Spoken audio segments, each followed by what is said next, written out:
Alright, good morning everyone. Welcome to our training session today. Today will be about mental health assessment and befriending listening skills. Thank you very much for being on time. We do have 2 more participants coming, they'll be on their way here. Okay? So just to let you know who I am, okay? So some of you already know my name, Johan Amilin. Just a bit of background about myself. I am a performance and well-being coach. That is how I promote myself, and this is what I've been doing over the last few years. So I coach executives, I coach individuals, and also help companies set up coaching and mental your well-being as well. As in, if you feel passionate about something, if you feel energized about something, then more likely you can perform better.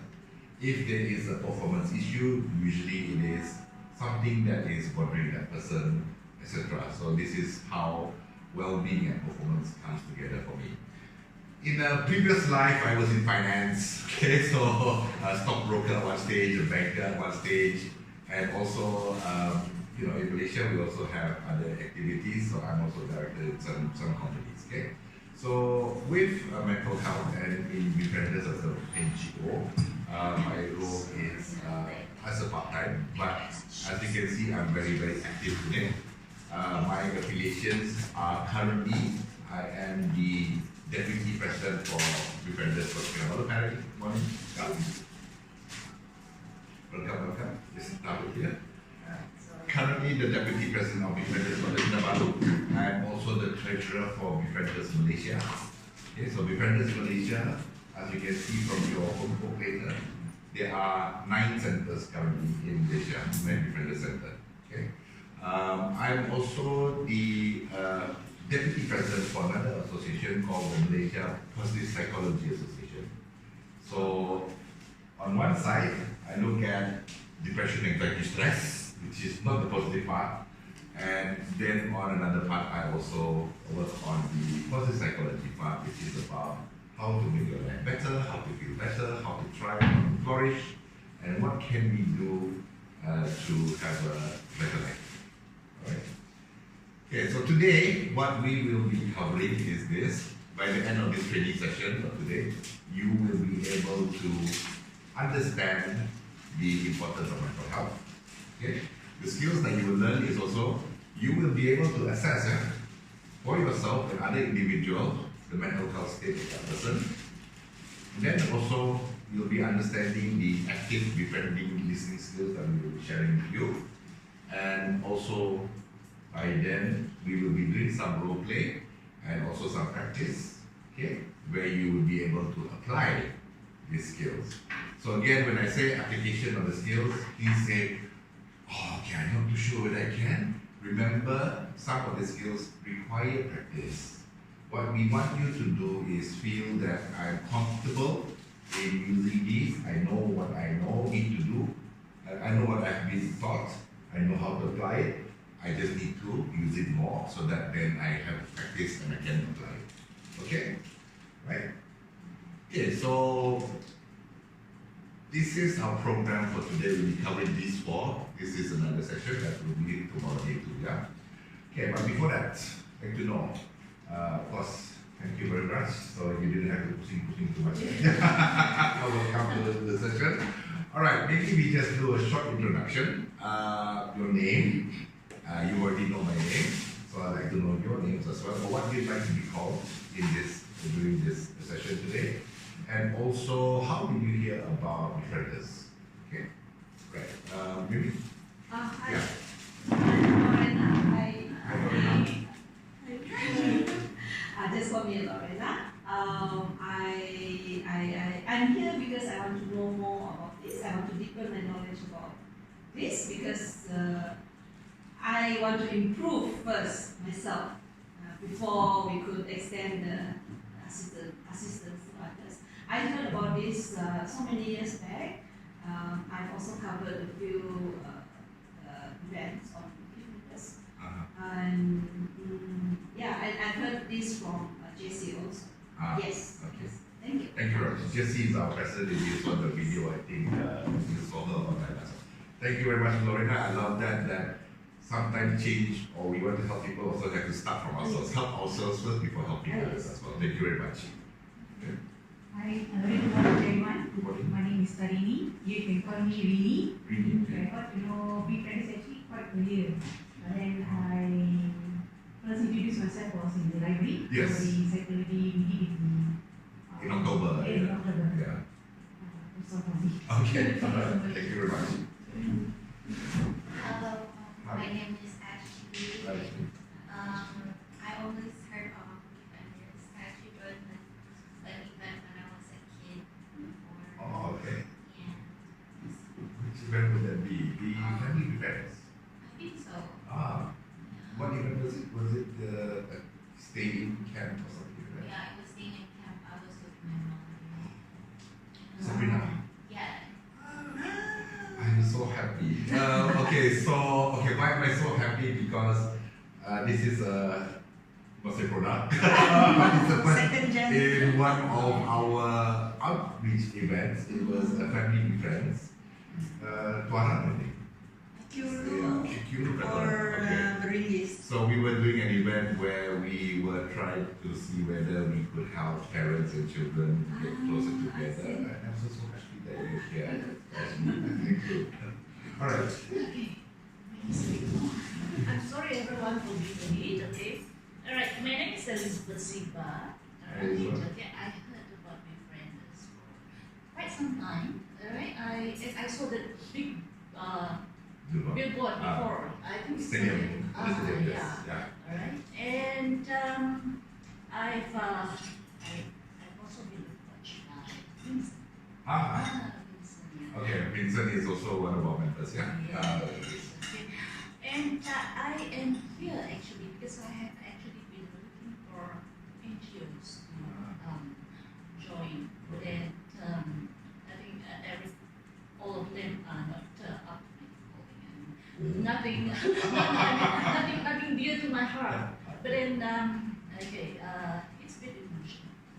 I lost my husband 2011. Okay. My daughter 2017.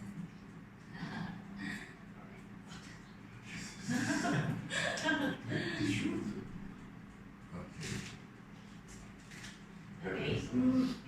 So the one takes a lot of mental strength, and all along because I read books, so a lot of them are self-help. Okay, I did that. I have very good family support, alright,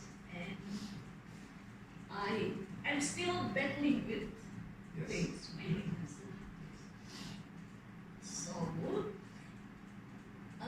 people know that I look so strong. A lot of people lost their loved ones. Yeah. They come, they ask how do they go about things. And I think when more than 10 people call you, so I think I must be doing something good. So it's so happened that Vincent was like an angel at that event, and he actually just called me to the side and he said, "Have you ever heard of Befrienders?" And I said, "Yeah, I've heard about it. Why don't you come and volunteer?" So I said, "Okay." And he said, "Just about the night." So you sent me the video. Yes, the 10th anniversary. Yes, the Okay. anniversary and all. And then I look up, and I think it's good. Yeah, to help people. Alright? And at the same time, I think the group would be able to help me as well. Yes. Yeah, so we help each other. It's a good relationship. Yes.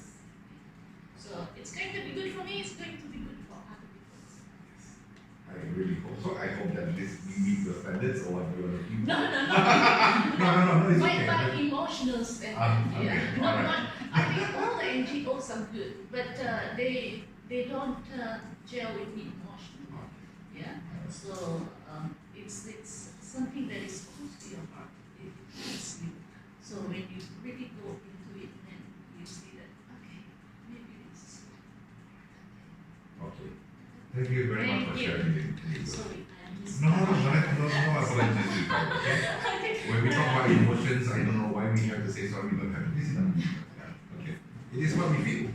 And it's all our feelings are valid. Okay? Thank you very much for sharing that. Yeah. Okay, we also have to people here that are members and also assisting us today. O'Neill? Hi, my name is O'Neill. I've been with Befrienders since 2019, so it's 4 years, still junior Befriender. Yeah. So I'm also, like Johan, involved in the training, in the training committee, and I'm also am a listening, we call listening volunteer, which I'm on duty on one of the nights in the center. Thank you. Hannah? Hi everyone, my name is Hannah. I am one of the founder members here in Befrienders. And hi, come, welcome. Hi. Hi. Dr. Zero? Yeah. That's all right, no problem, no problem. We just doing introduction now. Yeah. Go ahead. In this seat will be, yeah, thank you. Right, so Hannah? So I've been with Befrienders for a long time, since it started lah, basically. And I happily signed my name up to volunteer to be on the calls, right? I came home and I informed my husband, I signed up to be a volunteer in Befrienders. And he said, no, you're not. What do you mean you're not? He said, you watch TV and also cry within 3 seconds, don't even know what's happening. You go and befriend people, you come home, I have to befriend you. Yeah, juga.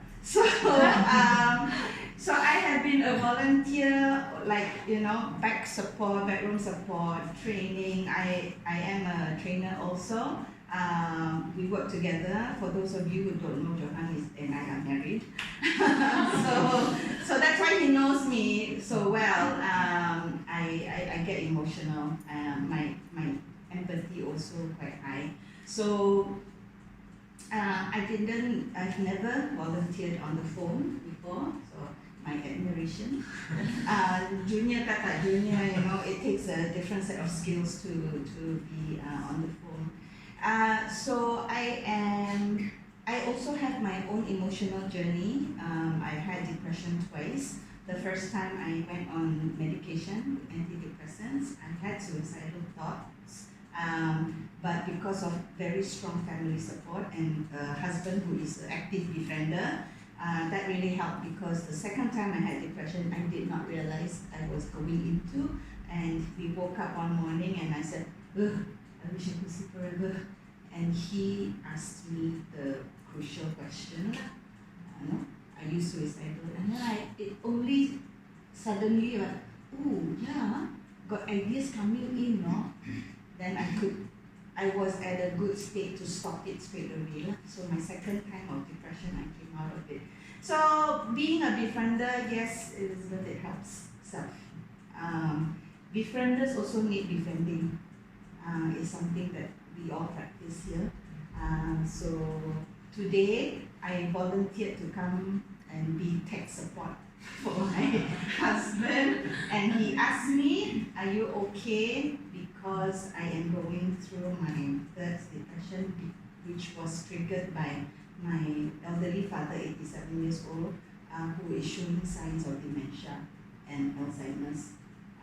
So I myself am emotionally not so good, but when I am focusing on being tech support, I am okay. So all of us are, like Johan said, all our emotions are valid. I am very grateful to all of you for being here, because we need more volunteers. The more support we can give each other and to our community, the better. Thank you. Thank you, Hannah. All right. Okay, Dr. Vino, right? Yes, okay. Sorry to put you in the spot, so just giving you all the introduction part. Maybe you could just introduce yourself and what it is that you do. And then one more thing is, how did you hear about Befrienders? Okay. I'm Minoshi, you can hear it for me, Doctor Ambino. I work at HQE. So how I got to know about Befrienders was through their recruitment at the library. Yeah. I think I want to know how to talk to people with suicidal ideation and depression, because I have close friends, and loved one as well who's going through that, and sometimes I just don't know what to say, and I don't know if I should say anything also. So that's why I want to know more as well, so I can help people who also are close to me. Yeah. All right. Thank you very much for sharing. Right. Thank you, everyone. Thank you very much for sharing. And just like to point out one thing, like what Hannah was sharing as well. All our emotions are valid, whatever it is. So I think we should also stop saying, "I'm sorry, this is how I'm feeling." No need to apologize. We have to be at a stage where this is how I'm feeling. Okay? And what's wrong with that? So she's going through depression now. And normally we might hear somebody say, "Oh, this is what's going through. I'm dealing with this, my father or my parents like this. I'm sorry, I'm feeling depressed." No need. That's how you feel. It's valid emotion, and that's something that people around you need to start accepting. Okay. Interestingly, I give you my bio just now. That's more about work. But since Hannah and Amil also just shared a bit about how they got involved with Befrienders, and hearing from Lorena and Elizabeth, mine was a bit the other way around. So how is it the other way around? So Lorena and Elizabeth mentioned that they also want to help themselves and help others. I started off thinking that, hey, I can help others. Little did I know that once I got involved with Befrienders, I was helping myself more. Okay, because it helped me in my coaching, it helped me in my training, it helped me become a better listener, it helped me be able to identify things going on in my family and also with my spouse. So that helped me in my relationship as well. Before that, people say, "Oh, Johan, very logical. Emotions aren't something that he talks about." Okay, so you can go to him safely because he'll give you a logical answer. Then slowly come to Befrienders. It's like, oh, okay, well, emotions actually more powerful than logic. And then, so being of a logical mind, I became very curious and interested in how emotions, listening, and also befriending can actually empower others. Right? So a bit of upside down. All right. Okay. Thank you very much, everyone, for sharing. Today we'll get to know each other even more. Just a few things to say. This is welcome to our center. Please feel free. You need to move around. We have our pantry there. We call it the pantry. Yes, it's a pantry. Yeah, you can boil water if you want to. Take as much water as you need. There's coffee, tea, biscuits. Only will also have some light snacks for us later on. For those that came later on, there are 2 toilets here.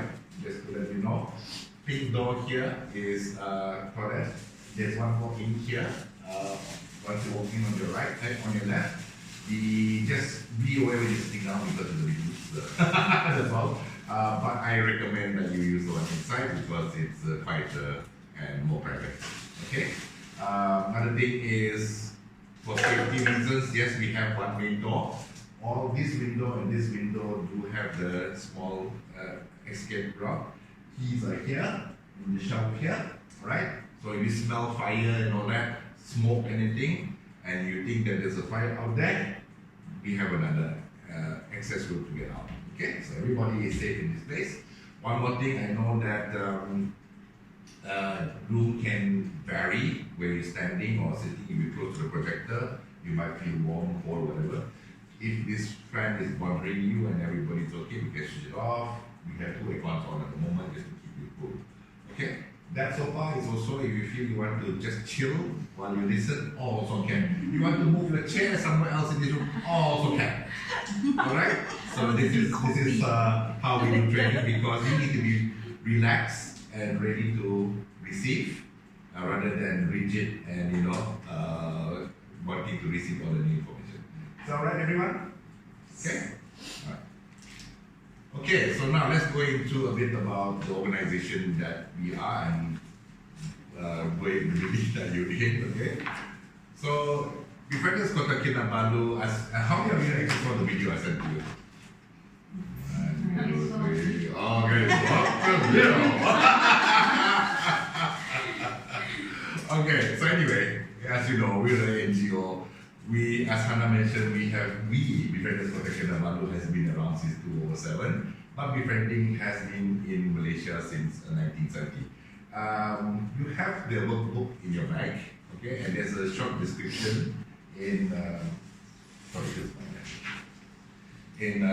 page 2 about us, and also page 3, okay? So these are all in your workbook for your information, right?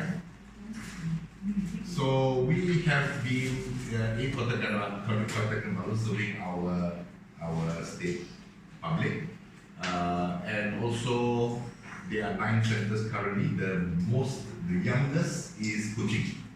Okay, before Kuching we were the youngest. Now Kuching is the youngest, and we hope to be opening another one soon in Pahang. Okay.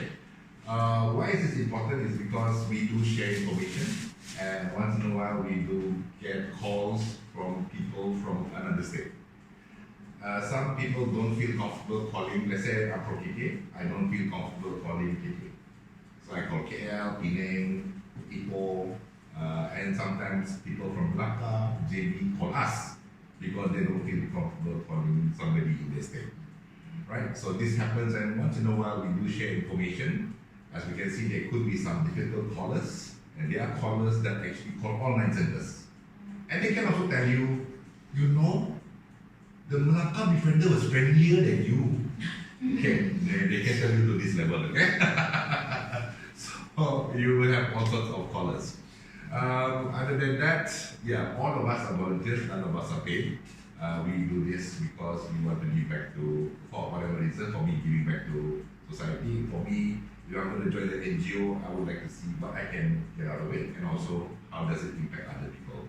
And as I shared with you, for me the impact has been tremendous because it has helped me in my work, in my communication, plus I can see the impact I do outside. Alright?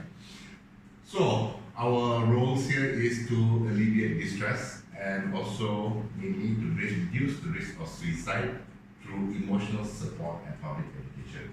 Okay, so this is the key word, emotional support and public education. So why do we say emotional support? Because sometimes people say, oh, you want to help the public, can you give me money?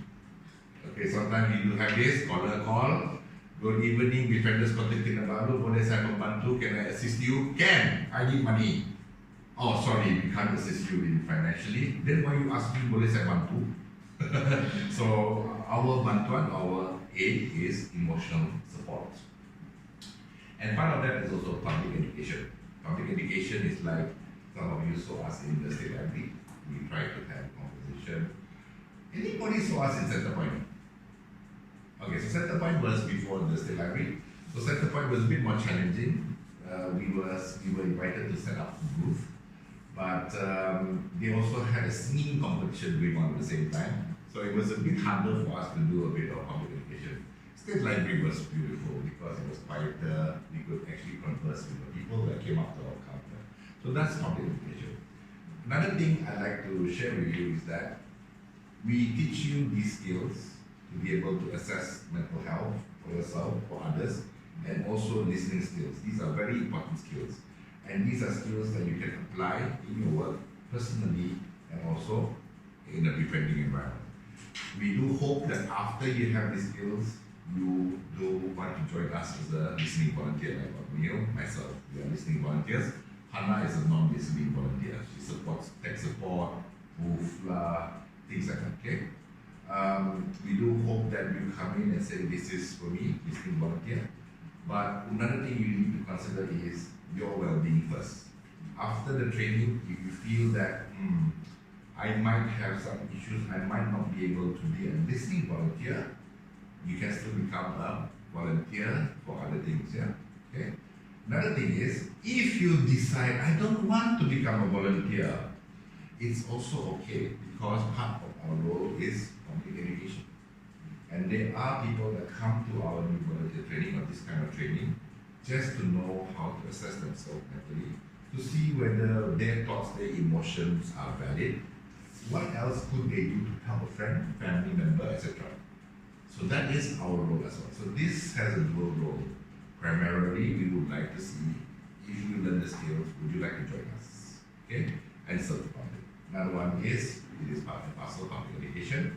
Either way, you will learn the skills, and I really, really encourage you to practice it. Right, so this is some information you already have. We only operate in Sabah 3 hours a day, 7 p.m. to 10 p.m. Some centers, as you can see in page 3, have different hours. Their service hours, the longest is which center? Anybody can guess? KL. KL has a 24-hour service. Right? Penang has 3 to 12. They're the second oldest and second longest as well. For callers in Sabah, you can reach us through fixed line or through WhatsApp. We do also operate a Facebook Messenger service, but that one is not manned regularly. We do receive emails as well, but emails are also responded maybe 2 or 3 days later. And then email, like they send me the email, we respond, they need to read it, they may respond, so it takes a while. KL still does email befriending, yeah? What kind of languages or callers do we get? All sorts, English, BM, Mandarin, okay? Campur-campur pun ada, doesn't matter. If you are rehabilitated at night, can speak, do. If we do have one situation, though, one story was, somebody was trying to be very helpful, one of our listening volunteers was trying to be very helpful. Mandarin was, you can say, the pasar Mandarin, but wanted to help. So then the conversation started, can you speak Chinese? Or can you start talking Spanish? Then talk. Then it gets deeper and deeper. Like suddenly it's like, I'm feeling sad, this happened to me, or it's like, okay. Then it goes from sad, it goes to deeper to like, I'm feeling suicidal. And then suddenly it's like, Chinese. And so then it gets deeper and deeper. So do be careful. I will say this, our callers are very, very understanding. Okay? They know you're a volunteer, they know you are there wanting to help. So just be honest and say, this conversation is getting out beyond my language capability, etc. Maybe you want to try another center or something like that. Okay? Because each state has actually a different kind of callers. We have a multiracial, and we also have many people calling. We have university students calling, we have professionals calling, we have people in primary school, secondary school calling. Some states, they run more Mandarin because they have Chinese speakers. They don't have many Malay speakers, etc. So this is Penang, Ipoh, Seremban, etc. Okay? JB has a mixture again. We have Malay speakers coming in and all that. So it also depends on the community, the society that you serve, right? But just for fun, we have English via Mandarin. This is what we offer. We also have local dialects, but the demand for that is less. They do ask, can you speak Kadazan, Dusun? Those that are online and they say can. But one thing about language is emotion in language is very, very strange. Yeah. For example, if I were to ask you how many levels of happiness or anger can you think of in English? Anger. Were you feeling angry? How many levels? Many levels. Sorry? Angry. Before you're angry, what are you?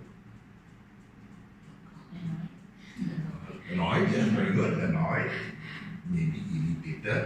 Okay, let's say angry, but people don't listen to you. Have you heard of furious? Have you heard of rage? Okay, so what is it in Malay?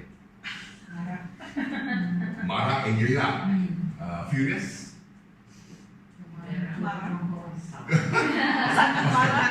Biasanya, and normally we say, sangat marah. Saya sangat marah. Then you go, okay, sangat marah, okay, very good. So enraged. Now let's say you're furious, nombor tu very good. Sangat-sangat marah. So I mean, of course there's a word for it, yeah, but normally in daily life we might not use it. So even when we tell you it, it's actually berang or something like that, then people are we also not used to listening to it. So sometimes in language there is that cultural bias as well. So emotions and also directness. So like Hannah mentioned just now when I asked suicidal, right? In what we find is that in Chinese speakers or Mandarin speakers, very direct. I want to kill myself. That's up.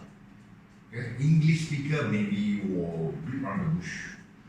I don't feel that way. If I'm not here tomorrow, so nobody will notice. So just like our language, Chinese no, or even bahasa Malaysia. So saya rasa saya mau bunuh diri. Direct. So, they don't say besok kalau saya tidak datang, saya rasa tidak ada orang pun tahu. Macam panjang kan? So you cannot express your feeling like, this sentence is so long. So just have those thoughts in mind. And why I'm concentrating on that also, all our training today, although in English, doesn't mean that we only handle course in English. We get our material as well from internet and also from the latest in psychology, counseling, etc. So most of this is English. So what I just want you to know is that medium of delivery or training is in English, but we need to also take into account the cultural differences sometimes. Okay. Right. So the mission is now, as you saw, emotional support and public education, and the world that we would like to see is where few people see the need to analyze, because this is a preventable thing. It's not requiring you to have, it's not like a disease, cancer, etc., where you really need to go for surgery, etc. It is something that can be prevented, and sometimes the easiest thing to prevent it is having someone to talk to. Okay? And this is the world that we are trying to envision. That's our mission and vision, which you also have in your, okay, for your reflection. So our goals are here, also in your book, is to provide emotional support, to impart emotional support skills. This is what you will be having today, and also the coping skills. That's through your own awareness of where I am and what can I do. We also try to create awareness of the causes of suicide and how it can be prevented, and this is through our communication. We want to become a suicide prevention resource center, which sometimes happens when there is university students or anything that they need to do research. We are the first place they will approach and contact. And also, we work together. As you saw in the library the other day, we were working together with the health ministry. They invite us, we work together with psychiatrists, etc., to also just build more awareness into mental health. So we don't do things alone. We also work together with our other centers, and our centers also, one of the biggest things that we are proud of is, if you have heard recently, Parliament repealed the penal code on suicide as a crime. So Befrienders Malaysia was one of the parties that really pushed for it, and that took years before the law was repealed. So last time, if you attempted suicide and you were not successful, you will be jailed. You could be jailed. Thankfully, we had dialogue with the police, which is some of the police would say, okay, no, we would put you into the ward for overwatch or overnight watch. But at the end of the day, it was still a crime. Okay? So now, through the repeal of the act, which is one of the activities that we also do on another level, that has been repealed, so that is no longer allowed. Okay? Right, so just giving you an idea, once we go through this training, you've got the skill, and then we will ask you, would you like to join? Just to give you an idea, what happens is, there will be, normally we have a 2-day training, but 2 full days, yeah? As I'm sharing with you, this time around, because of the timing, December, etc., and we just wanted to make sure that we hit for KPIs as well this year. That's why we're doing it at the center. We're breaking this into half days as well. Okay, but you are still getting whatever we teach for the 2 days. We said 3 days because there's one more day that we will arrange again, probably next year, and that will cover a few more things. Okay, but the essential skills, mental health assessment, and also listening skills will be covered today and another session tomorrow. Okay. So what happens is, after these, you learn the skills, of course there will be assessment. We'll also ask you, how do you feel about it? Do you feel ready? Do you feel that this is something for you? So So it's not as if like you come here, okay, you know where our center is, now you must become a volunteer. It's also a two-way street, okay? Also for you to know, is this for me? Can I do this? Will I benefit from this? Then whether you want to become a listening volunteer. If you do take up the call, you will come here and you will have a 3 to 6 month understudy. That means coming on a day, one day, serve 3 hours with another senior volunteer. You'll see the calls, you go through the calls, and then maybe have a discussion with the senior volunteer. Why did you answer this way? What can I do better? So this is actually seeing the conversation happen in real time. Okay? If your senior volunteer feels that you have the confidence, you are able to respond. Maybe before the 3 months, they also ask you to answer some chats. And from there, you build up your confidence. Maybe you answer phone calls. Now, phone calls are a bit more challenging because you have to think on the fly, whereas WhatsApp chats, you can still pause, think about it, review, copy, paste. You said this, okay? So then there's black and white, etc. So they're an excellent tool for us to communicate with the newer generation, plus an excellent training tool as well, because the senior volunteer can also see what you are seeing and also help you before you answer. Whereas the phone call, we have tried many different things. One of the things we did was 2 receivers for 1 call, and then we have, because callers are already emotionally sensitive, they have a higher sense, 5 senses. Is there another person on the call? I can hear breathing. There was one stage where even one other volunteer was reading the newspaper. Is there somebody else in the room with you? So they feel that they don't want you to know too much about how confidential is this, okay? So those things we tried to do, so phone was a bit difficult for us to help. Then want to record. Then record is like, wow, you know, we are a volunteer organization. Who's going to record? Who's going to categorize? Who's going to play back? So we find the WhatsApp the best learning tool, okay? So let's say you go through that and your senior volunteer says, hey, you're ready, okay? Then you'll be elevated to full listening volunteer, meaning that you can also teach others and also don't have to be under supervision anymore. Don't need to be under supervision doesn't mean that we leave you alone. You're always with another volunteer and we help each other and support each other, okay? Alright? Otherwise, there's also other things that we do, which is outreach program that Vincent is in charge of currently. We can also, if you love to do training, you have experience in training, join the training committee under O'Neill, or other events where we sometimes do talks at schools and we need help because sometimes schools will put us in day one where they have 3 classes together and that could be 100 over students. So we do activities, but we need volunteers to help. Okay, right? So these are the things that you can also consider being with Befrienders Collective. Okay, good. So that's a bit of a background about us, introduction of Befrienders and Befrienders Collective.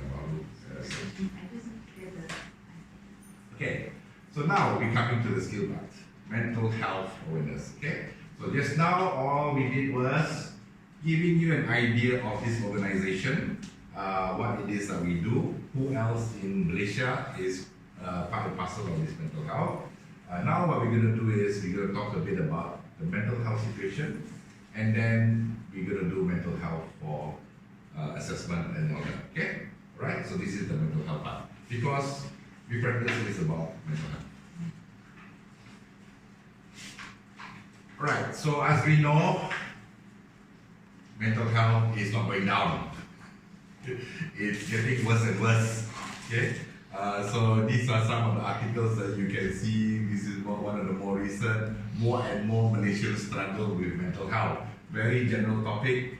You can also find some statistics from the Kementerian Kesihatan as well, where of concern is that the generations that finding the most issues with mental health are the younger generation. 13 to 16-year-old have been one of the groups that are impacted with mental health. Then you also have the younger group, 20 to 25. Okay, so these are when you are supposed to be at your best or most productive years. You are already facing some mental health issues. So this is a concern for Malaysia. Just to share with you, us listening volunteers, what we're seeing is that the Gen Z millennials are more aware of mental health. They know the jargon better. Unfortunately, their parents are the parents that you are just what do you call attention seeker, or in your case, you get to leave to the bomo lah. I already spent X amount of money on you, get better lah. Things like that. So there's a generational clash that we are seeing as well. And we are also put on our toes by the young because they are coming out with all this stuff. Because the content is available online. So we are learning, I learned also.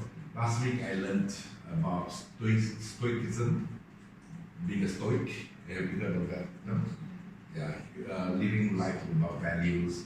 It's not about material things, it's about living your best life, living by like values like virtue, honesty, and some people say, okay lah, jadi macam monk lah, kind of life lah, because material things don't help you get happiness.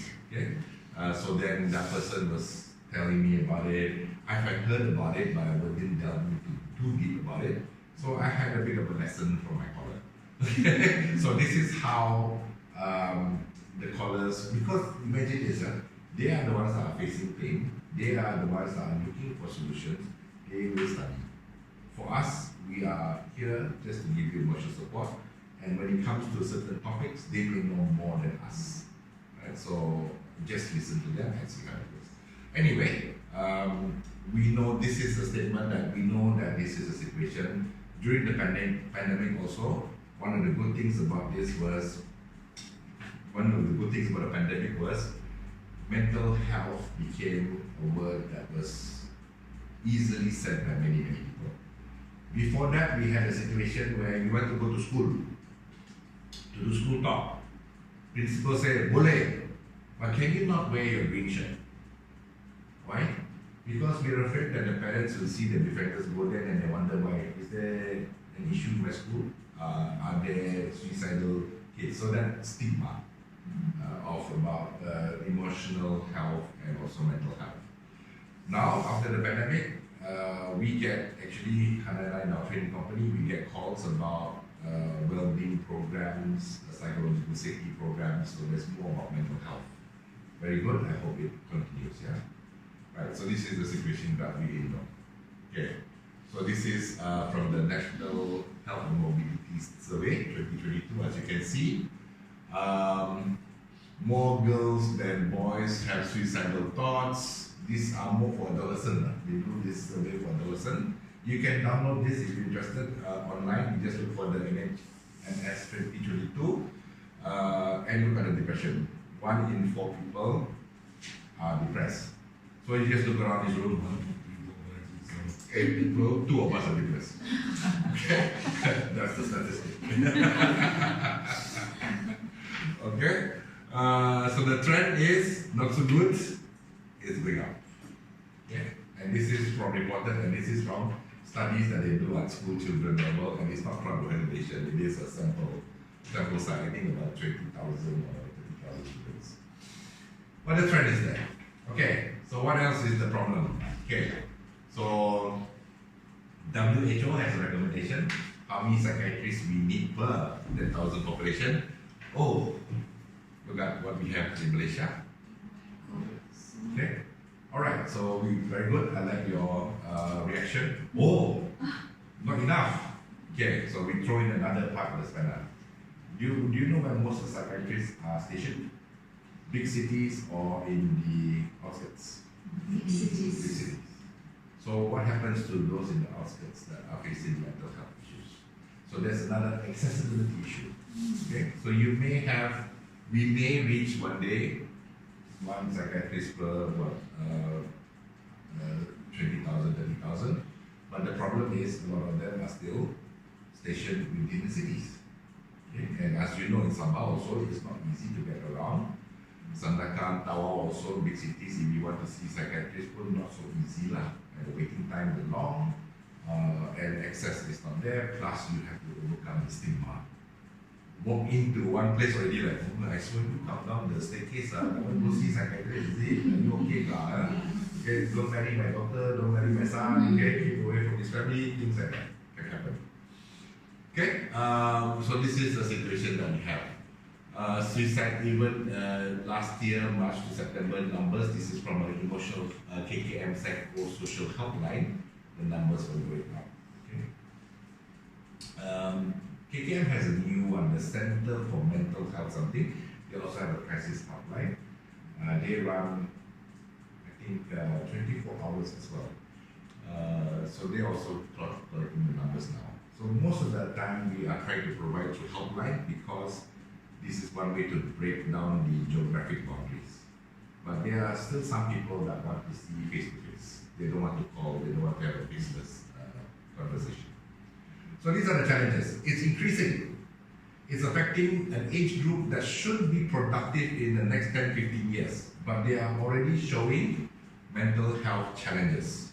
Okay? So what are we doing to support them? Yes, we are increasing allocation for psychiatrists. We have taken away the law about suicide, but there's also many issues still. Cultural, religion, and also accessibility. Okay? So this is the role where befrienders come into play. Because we are what we call a gatekeeper, but the problem is there's barriers to seeking help. Some of the barriers is some people not even aware that they need help. How do you know that you need help? How do you know you're depressed, anxious? How do you know you are not possessed by a spirit? Okay? How do you know is like it could be something fitting or you are too sensitive? You don't know, right? Then you also have barriers because of stigma. Okay? Stigma around mental health. Also, many people are not able to talk about emotional issues. So sometimes the statistics shows women are higher in suicidal thought, but you see the problem is men don't talk about this. Men don't have conversation. My wife has been asking me, when you guys get together, what do you talk about? Do you share emotional issues? You share? Then no lah, football, sports, food. Nothing lah. Then we watch TV, how bad this football player is, even though you could be suffering inside. Because either your friends don't know how to bridge the conversation, or you yourself don't know how to verbalize your emotion. Okay, so you guys go like, okay, I need to be with my boys, I need the support. Go there, drink, chill, watch TV, talk about other people, that's it lah. And then how do you feel now? You feel okay? Okay, alright, go back, that happened. Whereas women have a different situation, right? I know of situations where they hear a girlfriend has a problem. Next thing you know, there's a whole party. They got pizza lah, ice cream lah, biscuit lah. Everybody goes to that person's house and give them support. And talk, or tissue box, everything. No. So another thing is also gender. Okay? Do we talk about it? Do we, how are we approaching feelings and all that? Okay? So this is gender bias and cultural. Cultural can also be religious. Religion has helped because, for me, in my experience, we do get callers calling saying, I'm suicidal, but my religion doesn't allow me to take my life. I go, phew. Yes, listen to your God. Okay, so cultural also is that, no, go find Bomo first, or things like that. Okay, so these are basically, or suck it up. Okay, the other one is also one in the Asian culture, which is suck it up. Okay. Right, so our role here, what is it that we do? We are here, gatekeepers. What we're trying to do through public education is to help more and more individuals be able to assess first, where am I at? Do I need to talk to somebody? Okay, what can I do? Can I take a break? Will my company allow me to have a well-being day? Okay, should I do yoga? Should I go watch a movie? Something like that. Can you do that? But first, you need to know that. Remember, are you going through something first? Some people don't know, and some people may be gaslighted or etc. So they may not know that they are in an emotional state. Okay, so this is when the public awareness talks happen.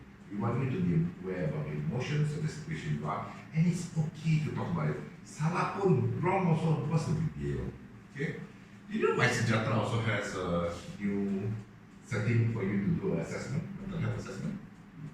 How many of you deleted the My Sejahtera already, right? You're on it already, okay.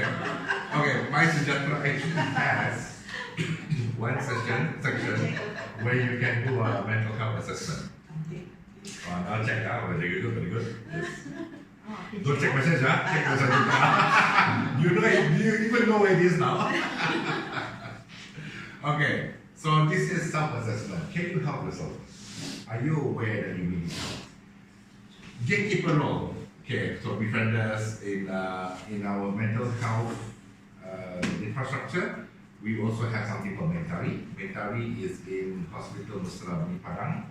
It is a outpatient kind of treatment. You can actually make an appointment, go to see them, and then if they assess that you need to see a mental health professional, then they will set an appointment for you. Okay? So some Mentari centers, unfortunately KK, they also complain about it. They are in Hospital Mesra Bumi Padang because that was the location given to them.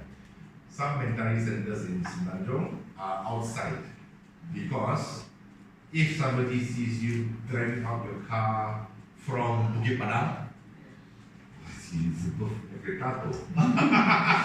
People actually ask me, where are you staying? And I said, Bukit Padang. Yeah, there you go, right? Unfortunately, Bukit Padang still has that stigma, okay?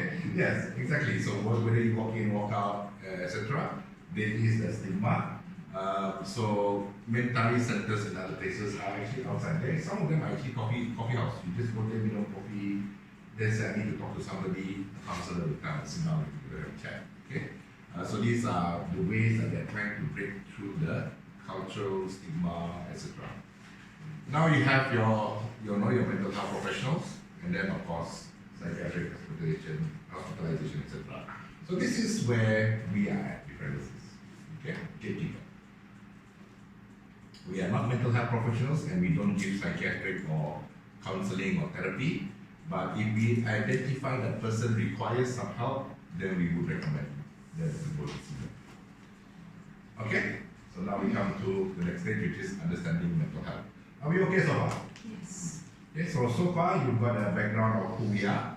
You also have a back idea of where we are in the mental health space. Okay? Not very promising, is it? Okay, so now we come to mental health. This is all in your book as well, yeah? Right. So the ones that are easiest to break down and see, we don't talk about bipolar lah or other things. That one would require you to see a professional. Okay, then they can assess you, and then they can say, okay, you may have schizophrenia, you may have bipolar, you may have major depressive disorder, and these require a professional. Okay, so what is it that we, on our levels, can identify, and what is important? These depression, anxiety, stress. Okay, so these are the ones that we see the most, we hear the most. Organization-wise, personally also, kau depressed kah, kau anxious kah, kau stress kah. Okay, so these are easy. People that say kau bipolar kah, kau MDD kah, right? So these are different situations. So this is what I'm telling you. What level do we look at? And these assessments can be done. Right? Now, is depression, anxiety, stress a problem?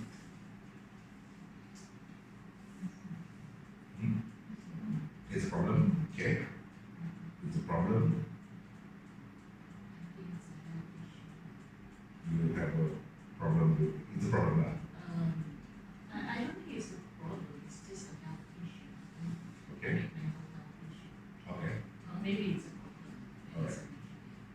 Elizabeth is noticing my 3 dots here. Okay, so anybody else? Okay, so we go on. It's only a problem when it becomes so serious that it impacts your daily life or your mental life. Okay, so how do we look at this? Right, for example, anxiety. If tomorrow you are supposed to do a big presentation and your manager or supervisor hasn't told you who you see, where it's going to be, tomorrow I'll tell you half an hour before the presentation. Exactly. Stress anxious because there are factors in play that are causing you to do that. There's uncertainty. But most likely, after you get that information and you deliver that presentation, do you think that anxiety, stress will still exist? It will disappear. Okay? So, in this case, anxiety, stress is valid. Now, another thing is, it has put you on a heightened sense of alertness and maybe sharper focus, so that you are more, when you deliver this or do things, you are a bit more on. So in a sense, anxiety, stress is good in this case, right? You don't want a worker like tomorrow, you say, okay, I have a deadline for you, okay, I need this done by tomorrow 9 o'clock, because once you finish that and give me that report, I'm going to go to the bank to get some money, so this is the boss or whatever saying, like for example, and then you are totally not stressed, totally show no anxiety. Boleh ba boss? Jam berapa besok? 9. Besok I send my children to school 8:30. I should be back lah. Boleh lah. As long as there's no puncture, tire lah, engine, I should be here, boss. No worries. Be happy. Okay. Now, in this case, the boss is the one who's going to have a lot of stress and anxiety and probably fire you as well, because they think this person is incapable of seeing how important this situation is. So sometimes stress is also important to have for you to be able to perform. Depression. Is there good depression? Okay, again, we're talking about normal life. Yeah? Now, if it affects you until you cannot function, you cannot work, you cannot earn money, you cannot have relationships, etc., then it becomes a problem. But let's say, I just use a simple example. Yeah? You have a beloved pet. The pet dies. This pet has been with you for about 10, 12 years. It's given you a lot of love, given you a lot of support through the years, and for some reason, it passes. Should we feel depressed? Yes, it is a normal emotion. Now, if you don't have that emotion, then the question comes back to, are you a sociopath? Do you not feel? So then that becomes a problem. So in certain situations, a certain emotion needs to be shown. So depression, anxiety, stresses are also emotions. So they are okay until they start stopping you from performing normal life. Now we can also take another emotion, any emotion. If you're overtly angry all the time, furious, ini hari-hari pun furious. Is it going to affect your normal life? Yes. People don't want to have a relationship with you, people don't want to work with you, people don't want to have anything to do with you, they want to avoid you. If you're overly happy every day, you're the happiest person. Johan, your dog died. It's okay, I'll get another dog. There are also problems with this person or your okay? So as you can see, it's a scale. Depression, anxiety, stress is okay, but it affects us the most, and if it's not handled, then it can affect our normal life, and that will become a problem. Okay? Right? Again, with all our emotions. All our emotions are valid. It's just that sometimes we just have to manage it. Too much, even good emotion, too much also, worrisome. Too happy. Too happy. You want to see happy people? Let's go to Bukit Baram. Okay, so what are the differences here? Okay, just pick one, right? Just for us lah, because you also will be talking about mental health, identifying mental health. There are differences between mental illness, mental health, mental well-being. You just switch out these two physical. Do you see the difference? Okay, if you don't see how base are they, what's the difference? Mental illness, mental health, mental well-being. Just switch out mental for physical. Do you see a difference when I talk about physical illness, physical health, and physical well-being? You can see, right? So why do we share this with you is because most people will be sympathetic with you if it's physical. They can see you on crutches. They can see you with a bandage. But when it's a mental illness, it's the same suffering, it's the same pain, maybe even worse. It may make you don't want to leave the room, house. It may be debilitating. It may affect your life, like you cannot do your work. It's like your hand was injured, but people cannot see it and they think you have a problem.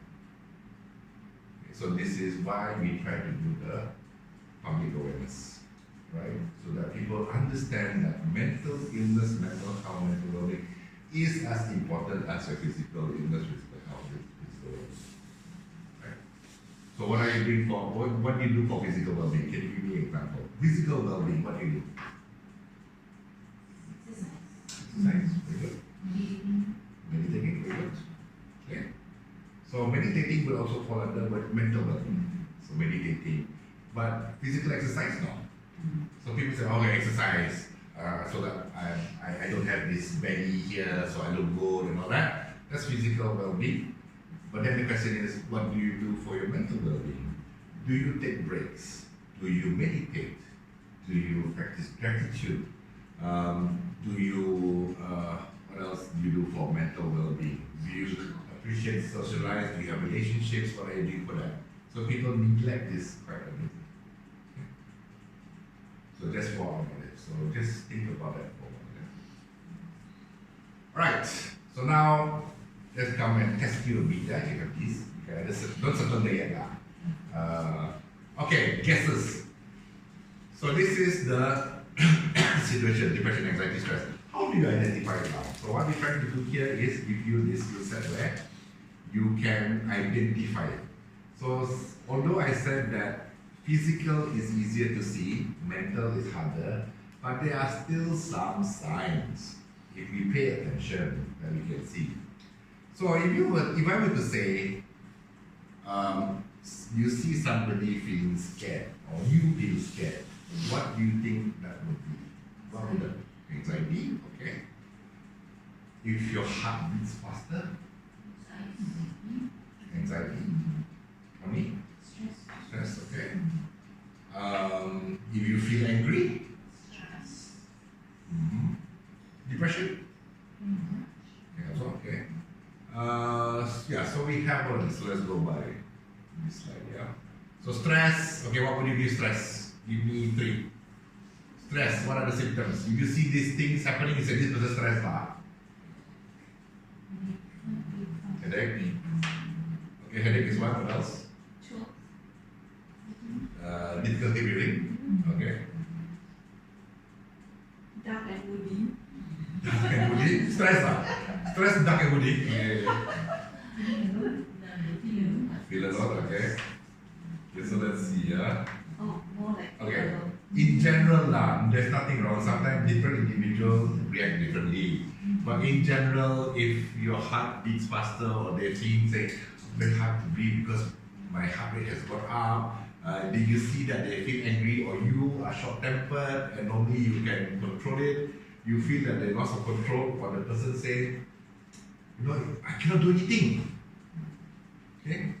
Boss always say give the deadline, it's not within my control. These are indications of stress. Easiest is headache.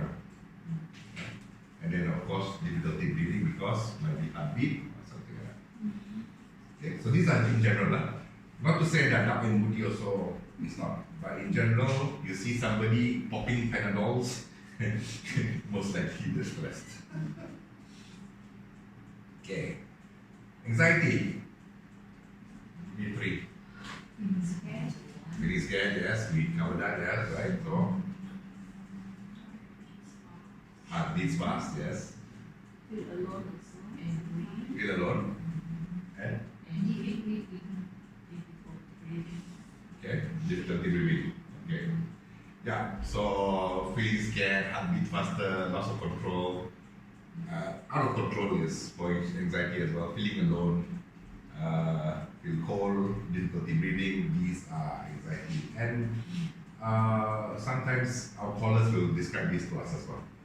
Okay, I feel alone. I'm feeling scared. I don't have any friends, or I can't make friends. I have issues, that. So this then we will put under this person is probably facing some anxiety. And then once you have that anxiety, then you have an idea, okay, what's causing it? Is there something that is causing it? So we talk about that. Okay, depression. This one should be okay. Yes, lots of hope, hopeless. Yes. No motivation. No motivation. Dark and moody, feel okay. Very good. Alright. Now I'd like you also to take one more thing, yeah? People with anxiety and stress can still be very energetic. Okay? So anxiety people also sometimes you have this anxiety where it can also be obsessive compulsive disorder. They need to lock the door, open the door 12 times before they leave the house. They need to wash their hands 20 times. This is OCD, yeah? But if they don't do it, then they get anxious. Okay? And then sometimes it's like they've left, they go to the office and then they go, did I switch off my fire at home? So they need to check 20, 30 times before, so this can lead to anxiety. But the thing is between anxiety and stress, just wanted to point out is, anxiety and stress also shows high energy. Depression shows very, very little energy. This is what you call unmotivated, cannot move. Why you call them dark and moody? Because they just want to stay in the room. They feel scared. Generally, it is a feeling that I have no energy. Because they're probably using up a lot of their emotional energy just to survive. They just don't have time to deal with relationships, people, traffic jam, so I stay up. So this you can sort of imagine how depression is. So this is sometimes we look at energy and emotions as well. Okay. Any questions so far? No? Okay. Right, so if you want to write this down now for yourself, or if you already circle, these are some of the things, because these, if you say, oh, why am I feeling scared? Okay, could be I'm depressed or anxious. Or it could be I'm watching Friday the 13th now on my Netflix.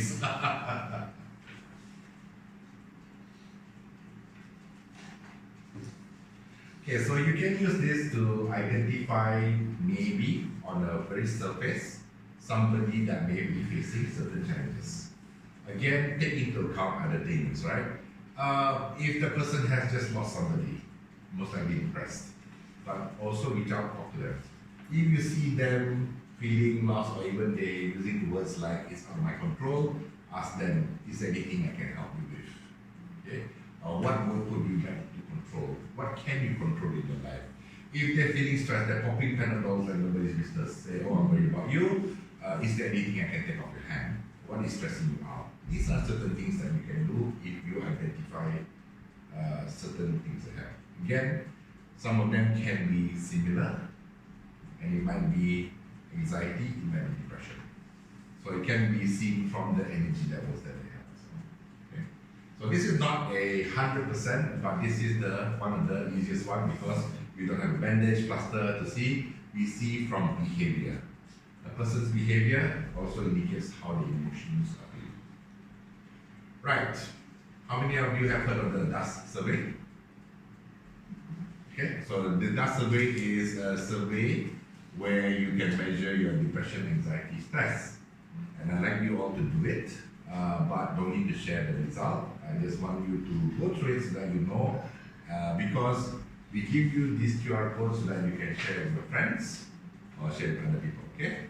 So one is in English, one is in BM. You also have it here on your workbook. Just fill it up.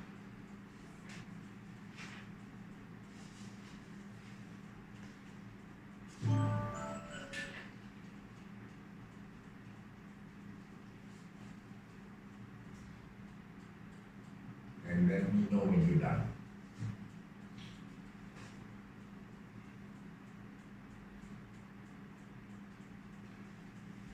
Once you're done, we will go for a 15-minute break before we cover the yeah. After this, it will be more skills to skill already.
After this, we go for the break. What is on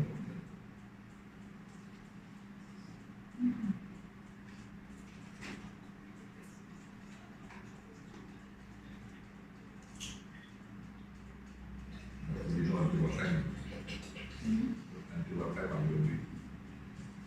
I work from yesterday 5 morning until today. Normally it's 36 hours. Until today, it is a weekday today, then I work till 5 today. So you finish your 36-hour shift, then how long do you have for resting? Like today I'm lucky my on-call is on weekend. So I was on-call yesterday, so I finished today at 8:30 by ending, so I finish sorted on time. But if it's a weekday, I finish, if let's say I'm on-call on Monday, I go to work on Monday morning around 5 in the morning, and then I'll finish the next week evening 5 p.m. So this Everyone does it, it's normal.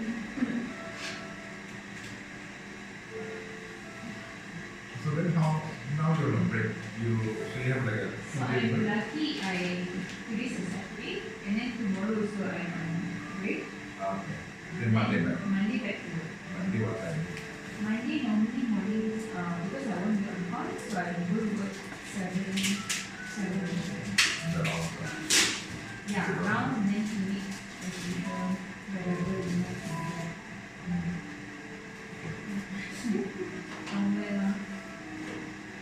Well, Lorena done? done. Okay, Sorry, what I else didn't tell you. already?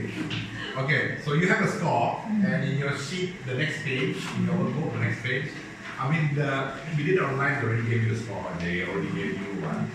But just in case you share this with friends and also all that, this is also how you can see the scoring, right? Now, if you are extremely, in any of these cases, extremely severe, don't worry. And also, if any of your friends did this and come back to you and say, like, this was my score, what are you going to say? Call befrienders. Okay, no, one thing about this is like an assessment of you now. So something may have happened that's still fresh in your mind this week or a few days ago. So this is how you might be feeling now. So what we do normally recommend, or what is recommended when you do the dust, is actually do it 3 times, but do it over a period of time. Okay? So do it, let's say 2 weeks from now again, or do it a month from now, do it again, okay? If all 3 times comes out extremely severe, then you need to think of seeking help. Okay? But if it fluctuates, then it's probably normal because our emotions are like a wave. There are days that we are very, very on, there are days that we are down. It could be something in our environment, something that has impacted us. Okay? So don't worry too much about the score, but if you tell me that this is happening to you quite often, call tonight. Okay, so interestingly, this survey we also ask our callers to do. Sometimes they open up and say, I'm depressed. How do you know? Or I did the dust test. Then they share the score. So, okay, or they say, I went to see a psychiatrist. So again, I tell you, our callers are great. We set in a conversation with them, and they are willing to share with us. Okay? All right. Any questions so far? The call is right. Yes. Once we have done this, Yes. is it necessary for them to tell us or we initiate This the score. Okay, so the scenario here is that a caller calls, says I'm depressed. I feel that I'm depressed, and then we ask, how do you know? He said, I feel that way lah. So have you done the dust score? Okay, then we ask them to do this. They come back. Normally they share. We don't even ask, they will share because we already initiated, have you done this? So they'll share with us the score. But any conversation with befrienders is already predicated on confidentiality. Some of them may ask us, it says, are the calls recorded? Do you share the information? And in these cases, we tell them that no, everything they share is confidential. So by that time, they're already okay. So you have two different types of callers. Callers that already know and just tell us everything. Some callers are maybe first-time callers will ask what level and all that. So WhatsApp, one of the best thing about WhatsApp is we do tell them confidential, strictly whatever is shared here only stays here. Says with the defender, but if it's another on duty, maybe just within tonight's duty. That's it. There are also still some maybe a bit more paranoid about what they're sharing, and then we tell them, okay, if it's on the WhatsApp, it's easiest. You know that the WhatsApp has a delete function. So, but can you please delete after 10 p.m.? Because I had one situation where the caller only gave me like 5 minutes to read and would delete, and I had other calls happening at the same time. So by the time I went back, what did you say earlier? So, but we want to make sure that they feel that they're in control. So in this case, I think they will tell us, and I had them volunteer already. They send me this screenshot. Okay. So once we see that, then we will tell them what I just told you. Have you done this before? Is this your first time? Okay, if it's your first time, don't worry. Actually, what happens here is that you should do this over 3 times. Then there's a. But anyway, what is bothering you today? Let's talk about that. Okay, because of course it's high, so let's just go leave it at that. Right? Thank you. Any other questions before we take a break? Can we share this on social media? Yeah, that's why I give you the QR code. I give you this. Please share because a lot of people don't know this, and this is a good way to assess. So today, one of the skills we're telling you, which has arrived here already, is if you remember, one of the things that you are supposed to learn also is how to assess for yourself and for others. So this is you can assess for yourself. You can do this once in a while. If you go to a psychiatrist, also they will ask you to fill this in before you even talk to them. So you can do this for yourself. Then you can judge where you're at. And another thing is you can share with others. Another thing that you have learned also is you've been able to identify. Remember, it's these general ones, the depression, anxiety, stress. If they are feeling that, if they say, I don't know why, but I have the shivers shaking a lot, especially when I talk to this person shaking, I takut, or then anxiety lah, most likely anxiety. So in your mind, you are putting this person in this kind of scenario. Okay, so what do you do if you think they're depressed? What do you do if you think they're stressed? What do you do if they're anxious? So remember, if you think they're depressed, maybe is this something that you'd like to talk about? If you think they're in anxiety, try to get them back into thinking that they have some control. What is bothering you? What's within your control now? What would make you feel happier or less anxious? If they're feeling stressed, questions that you can ask them is, what can I do? What can I help you with? What is stressing you out? Is there anything I can help you with? So you're taking off some of the stress away from them. That I'm imagining in a work scenario. Okay? In a friend, family, also depending, basically that, depression, anxiety, stress. Depression, talk about it. What is the issue that's making you feel sad? Anxiety, what can give you the feeling of control? That it's not out of, just going haywire. Stress, what can reduce your stress? Who can help you? What load lessening can help you? So these are just the stuff. So you've seen it, you see the physical behaviors, you can assess one level. Then maybe you ask them to do this confirmation. Okay? So that's how you assess yourself and others. Okay? Alright. So let's take a 15-minute break. Remember, the total, please feel free to go in there as well. This is free space. Alright? Thank you. Okay, so welcome back. Please continue eating, drinking, and also anytime you feel like it, go and replenish. Yeah? So before the break, what we talked about was what?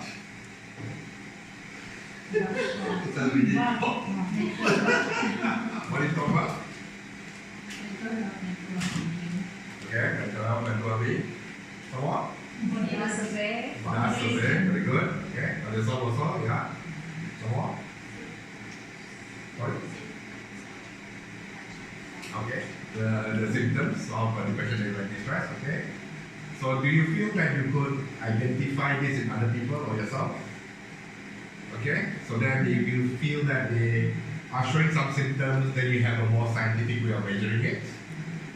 Later on, I shared with you some things that you could say to somebody facing depression, anxiety, stress. We'll cover that in a while more. Okay, right? So let's go on. So one of the things that you do, you have already covered assessment. You are able to assess and you know which area they're in. Again, I would like to just share with you, we are gatekeepers. Our role is not to assess whether you have mental health illness like bipolar disorder, schizophrenia, etc. Because that requires doctor, psychiatrists to do that, and also takes longer observation. Okay? Okay, so now we've identified this, depression, anxiety, stress. What can you do? Okay, never mind, I'll give you the answer. What can you do is, this is what we recommend. Just very easy. Remember, talk. Okay? And what talk means here is that we ask you to do these 4 steps. One of them is to tell. Yes, thank you very much, Lee. So you have this in your notebook. You want to fill this up. Tell, ask and assess, listen, and keep them safe. Easy, right? Very easy to talk. Okay, so why do we finish that?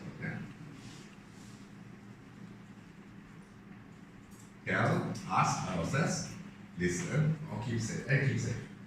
These are steps, step 1, step 2, step 3, step 4.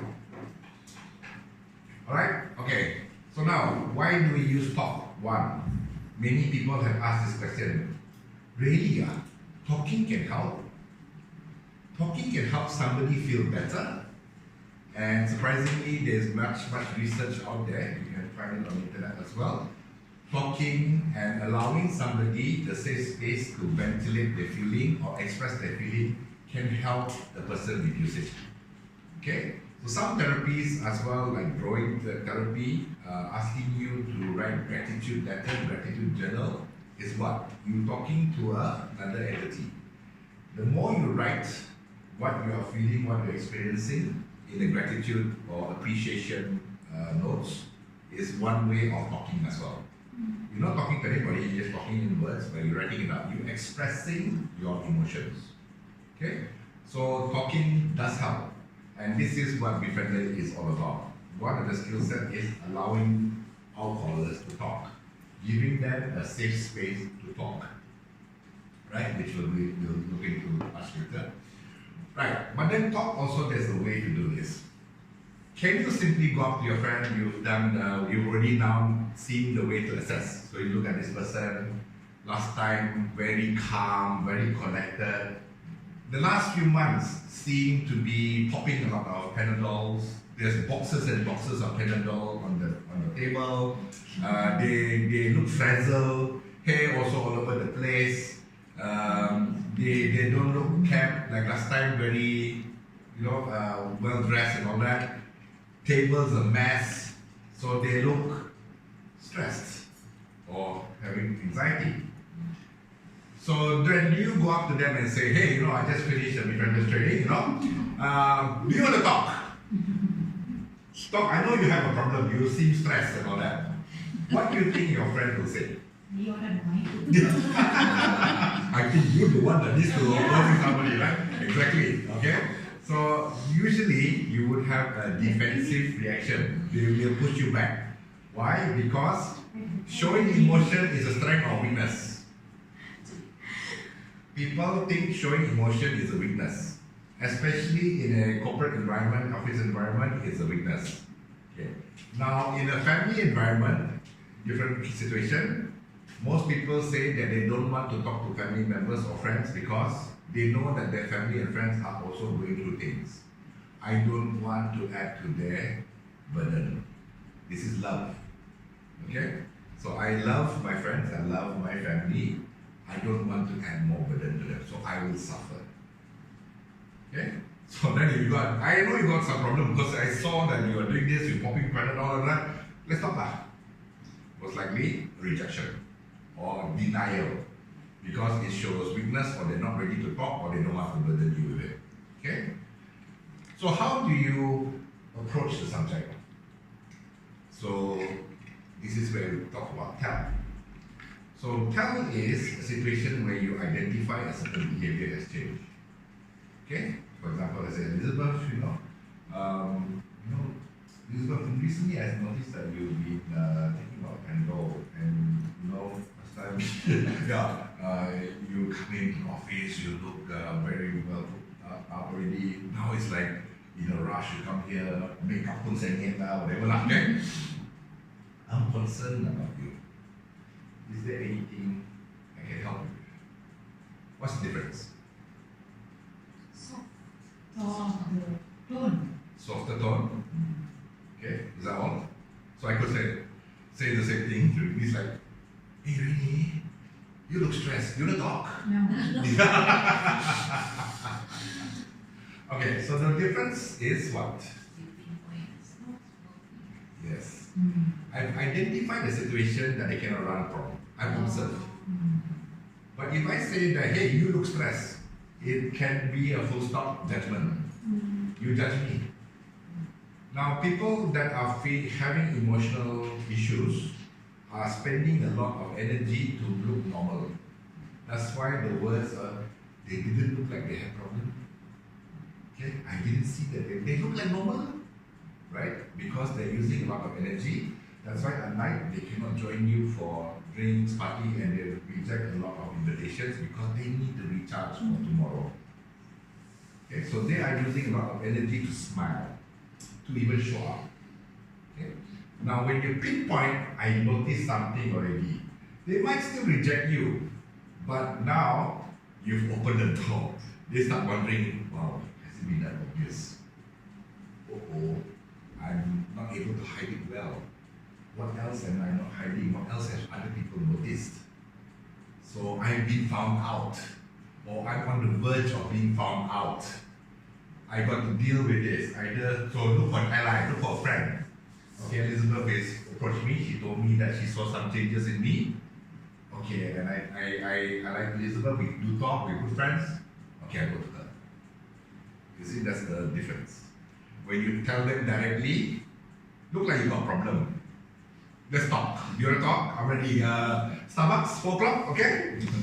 nothing happened. But once you pick out point what you saw, the differences in action, behavior, etc., and then there's a revelation. Okay, so then I think maybe we need to talk. This is what we talk about tell. Okay, clear? So tell is giving you the opportunity. And yes, do expect 6 out of the 10 times to be a rejection, because it is what we are used to. One thing is not about you, or sometimes it might not be about you. They might not be ready. One, they may not be aware themselves that they are stressed. They might think it's normal, or they might think worst thing, especially in a corporate, is it's okay, I just need to get through this. I need to send in this document, I need to finish this project, and then everything will be changed again. That's the mindset, right? I just need to tahan. Done, then beyond that is, hey, okay, all green pastures, cheese, milk, and wine, whatever. No, it'll be another project, right? But that's the mindset that they have. So it's how you approach and tell them. But once you tell them that something that you see, some behavior that they cannot hide, this already opens the opportunity for a talk session. Ask is very closely related. Ask is, would you like to talk? When you ready, I'm here. Okay? Assessment is also what you saw. Seems that you are depressed or facing some challenges that you may feel like you're out of control or maybe causing you to feel stressed. So this is tell and assess or ask. Are you ready to talk? Do you want to talk? Do you have somebody you want to talk? You can talk to. Would you like to talk? What do you do to handle this? Okay, so these are the A. Let's ask or assess. Now let's say they ask, okay, thank you very much. You found me out. Okay, thank you very much for approaching me and wanting to talk. Let's talk. Let's meet tomorrow, tonight, whatever. I'm going to talk now. Then you go into the listening, which will cover after this, the active listening. How to listen. Okay? So most of the time we listen and we respond, but we would like you to change some of the behaviors when you listen. So this one will cover all this. Right? Now what does keep safe mean? So you told this person, I noticed something in your behavior, your patterns that is not right, and I'm concerned for you because it seems that you might be facing some depression, anxiety, stress. Are you ready? Do you want to talk? Do you have somebody to talk to? Am I right? Am I wrong? Please let me know. So talk to me. Okay, listen. And then you say, okay, so I followed the steps that Johan said already. Told the person, we had coffee, we talked. The person cried, gave tissue. I asked, are you okay now? They said, okay lah, siap lah. Is that what we will do? Because we also uncomfortable, right? Sometimes dealing with people's emotions, right? Oh, that wasn't too bad. Okay. So we also have one more. That's why we have the kid. Okay. Keeping safe means that you should check back on them as well. If they said they will do something, see somebody, talk to somebody, even at this stage, they say, I saw something in you, you seem to be facing some kind of challenges. Do you have someone to talk to? Do you want to talk to me? I don't want to talk to you, but I do have a friend I can talk to. Great. So you don't do the listen part, but you still do the care part. Maybe 2 weeks later, hey, you know that day you said you were going to talk to so-and-so? Have you had that conversation yet? I remember that day you said, after our conversation at Starbucks or whatever, you said you go and see the counselor. How did that go? So this is actually like accountability. Did they do what they said they would do? Okay, what is this also showing? That you really care. Okay, because you remember to check on them. It's not sajak. Sometimes the bosses see, my staff stressed lah. Okay, better talk to the person lah. Listen lah. Okay, you okay now? Not stress anymore, yeah? Okay, you give me the deadline, You know, that kind of conversation, that kind of expectation. Keeping safe means you check back, hold them accountable for the actions they said that they will do, and you also showing that you care. I want you to do what you said, because I'm concerned. Because if you don't talk to somebody and you don't go through this active listening, the behavior I see may escalate, and that could cause some issues. So to say. Yes, yes. Okay. So in Befrienders, on our calls, we do say, please check back with us, please talk to us again. Especially if they say, okay, I think I need to see a counselor, psychologist, great. When, okay, can you contact us again after you see, let us know what happened. It might be another volunteer, doesn't matter, but they feel that you are there to say, okay? So let's talk. Easy guy? Any questions? So this is the steps. So we're gonna cover this part. Okay, so this is under the Befriending Skills active listening. Okay. Are we ready for this? The exciting part, I enjoy this part a lot. Okay, so what I'm going to do, I'm going to show you a brief. You have this. You have this chat 1, chat 2, chat 3.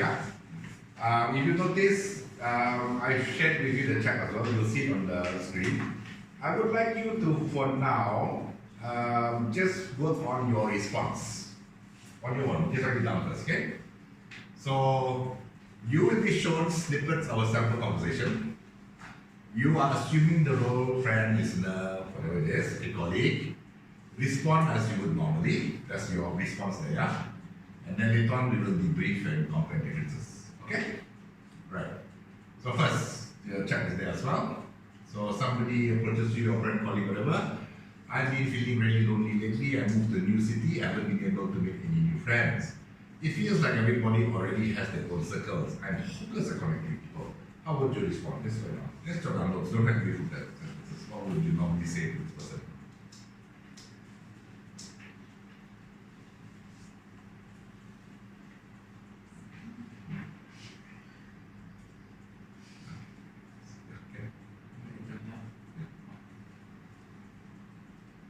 Yes, well, the answer is here, no?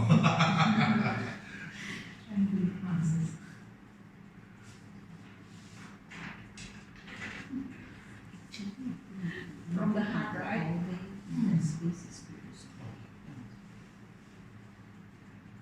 No response. Don't overthink this. It's just it's a learning process. Yeah. First, we do what we are normally comfortable with, so that at least you see what you do. Hopefully, there is some change. If not, great. You're already on the right track. Okay. There is no judgment here. We converse the way we thought or heard other people or adults, people around us. Okay, so but for befriending is the way that you know the best way. Only work on your response. Yeah. Other interesting responses will be later on.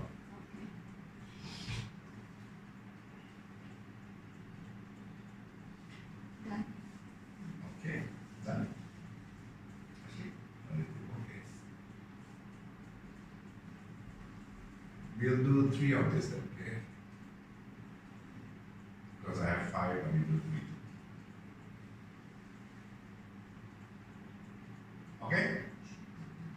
Don't overthink. You're not befriending yet. You're not helping them. Just normally conversation. Yeah. Somebody, over a cup of coffee said this to you, or you bump into somebody, or maybe a new doctor that came in,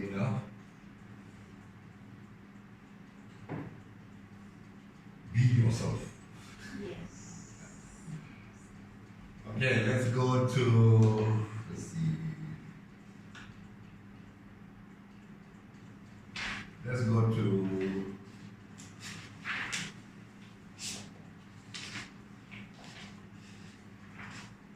okay, let's go to 3, sample chat 3, yeah? Okay, so that's page 8. Sample chat 3. So again, somebody bumps into you, your friend, family, whatever. I've been feeling really anxious lately. I can't seem to shake off this constant worry.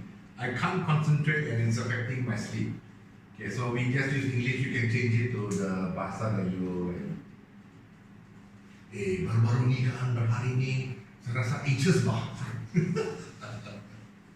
Okay, so how would you normally respond? Alamak. It's okay. You notice even befrienders use those alamak, you know? I do. Adoy, yes. That's me. That's me. Oh, that's you. So okay, you're waiting for the responses. Okay.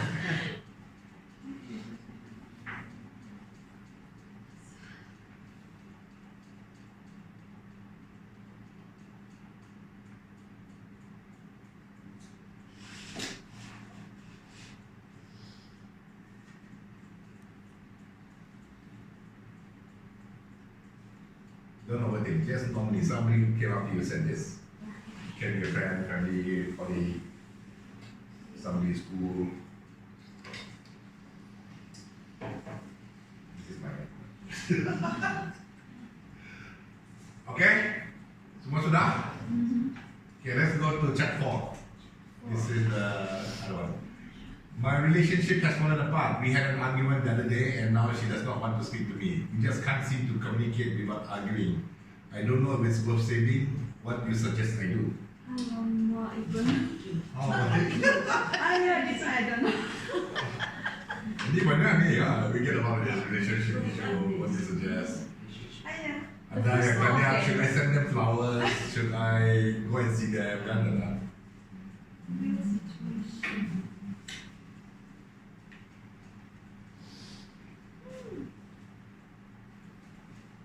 How would you respond? It's not easy lah. Relationship, everybody got relationship issue, right? So you should have responded once in your lifetime about this girlfriend. If it's your best friend. I was never encountered with. Oh, never.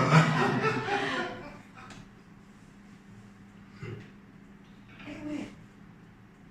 I was in that situation. Then how did people respond to Wait, you? let me see. That was many years back. Okay, then if you like, you can put out how people responded to you, but I'd like to know how you responded.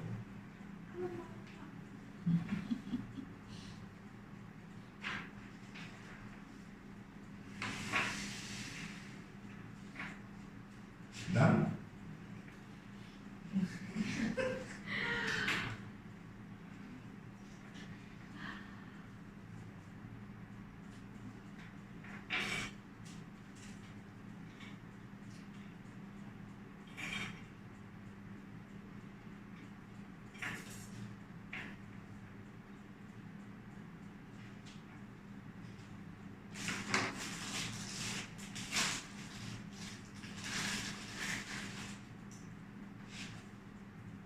Okay? Oh, this one panjang lah, everybody got. That is in the heart.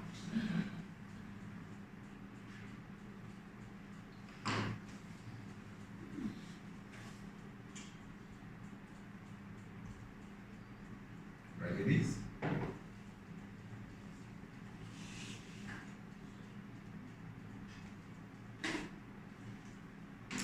Oh, very long. I'm waiting. Need long one, mine very short one. Okay, now listening skills, also we need to check on how we communicate first, and this is what we're trying to do here, okay? And Befrienders has a way of doing it, and we're gonna try to share with you that formula so that you can also see it and use it as well, okay? But before that, we also need to assess where you're at now and how do we normally communicate, okay? So again, no judgment, I just share with you, we learn the way to respond or communicate to our peers, people around us, parents, etc., teachers. So how we respond normally is set to us through society or environment. Why I give you all of these explanations? Because I like you to share a bit, okay? So now, if you go back to chat 1, and if you look at your workbook, you also have notes, others interesting response. So if you hear another interesting response from somebody else, just write it down first, okay? So I just want you to have an idea of, in a normal, before you learn befriending, active listening, how does the world normally communicate? Okay, Who would like to share? How would they respond to this one? So somebody talks to you, I'm overwhelmed with work. There's so much to do and I find it hard to keep up. I feel like I'm drowning in projects and paper. Anybody would like to share how they would normally respond? Okay, Elizabeth. Do you have any friends that you speak to on a daily basis? Maybe your friends or family? Okay, do you have any friends that you speak on a daily basis? Do you have maybe family? You want them to help with this? From the previous because saying that it's in music, right? We will- Or check Yeah. two. Oh no, that one is chat one. That one was for chat. This is check one. The other is check two. Yeah, chat one. Your response to that was chat This one. is check one. Oh, okay. Johan, this is check two. Oh, sorry. Oh, sorry. We did talk about check two. Sorry. Uh, Chat one. Sorry, my mistake. I've been feeling really lonely lately. I moved to a new city, haven't been able to make any new friends. It feels like everyone else has their own circle. I'm hopeless at connecting with people. And then your response was? Do you have any friends that you speak to on a daily basis from your previous city? Ah. Maybe your friends. Okay, very good. Thank you very much. Anybody else? Yes, go ahead. How about you make the first move first? Oh, In order to get friends. okay. So suggest to him or her Okay. about that. Yeah. Okay. Thank you very much. Interesting. Mine is more or less the same. Ah. Just trying to say hi, or maybe this is mine. Trying to go out to look for new people, new friends. Okay, so you're encouraging them to see your friends. Okay, very good. Okay. All right. Very good. So just roughly around, then just hear other people. If you find it interesting, also you can actually go back and forth. Okay. We did 3 then. It's not that. Okay. I've been feeling really anxious lately. I can't seem to check out. How would you normally respond? Actually, what do you try? I always try to figure out what's causing them to. So how would you respond to this? Somebody says your friend. Okay, can I know like what's causing you to be so worried that you cannot sleep? Okay, so you want to know more. Yeah. Okay, very good. Anybody else? What is your response? Yes. I would say try to calm down and pray. Okay. You talk to your God. Okay. That's what I do. Yeah, that's a normal response. Yes. Okay. Especially if you know that person, maybe you know that they're religious. Yes. Okay. One more. Anybody? You know, how would you respond? I understand where you're coming from. I was meaning to ask you about it. Would you like to talk about it further? Okay. All right. Okay. All right. The next one was 4, right? Okay. How would you respond? I have Hey, what is it for? laugh first. Yeah. Yeah, this one is relationship. Huh? Try to be nice to him lah. Maybe he will change. Okay. You try to comfort lah, right? Yeah. Okay. The other one? Just ask, can you reflect what actually happened recently? Anybody's fault? We often to say sorry. Okay, right. So you try to imagine the scenario. The assumption is there's an argument, there must be somebody at fault, and how to rectify that. Okay. One more.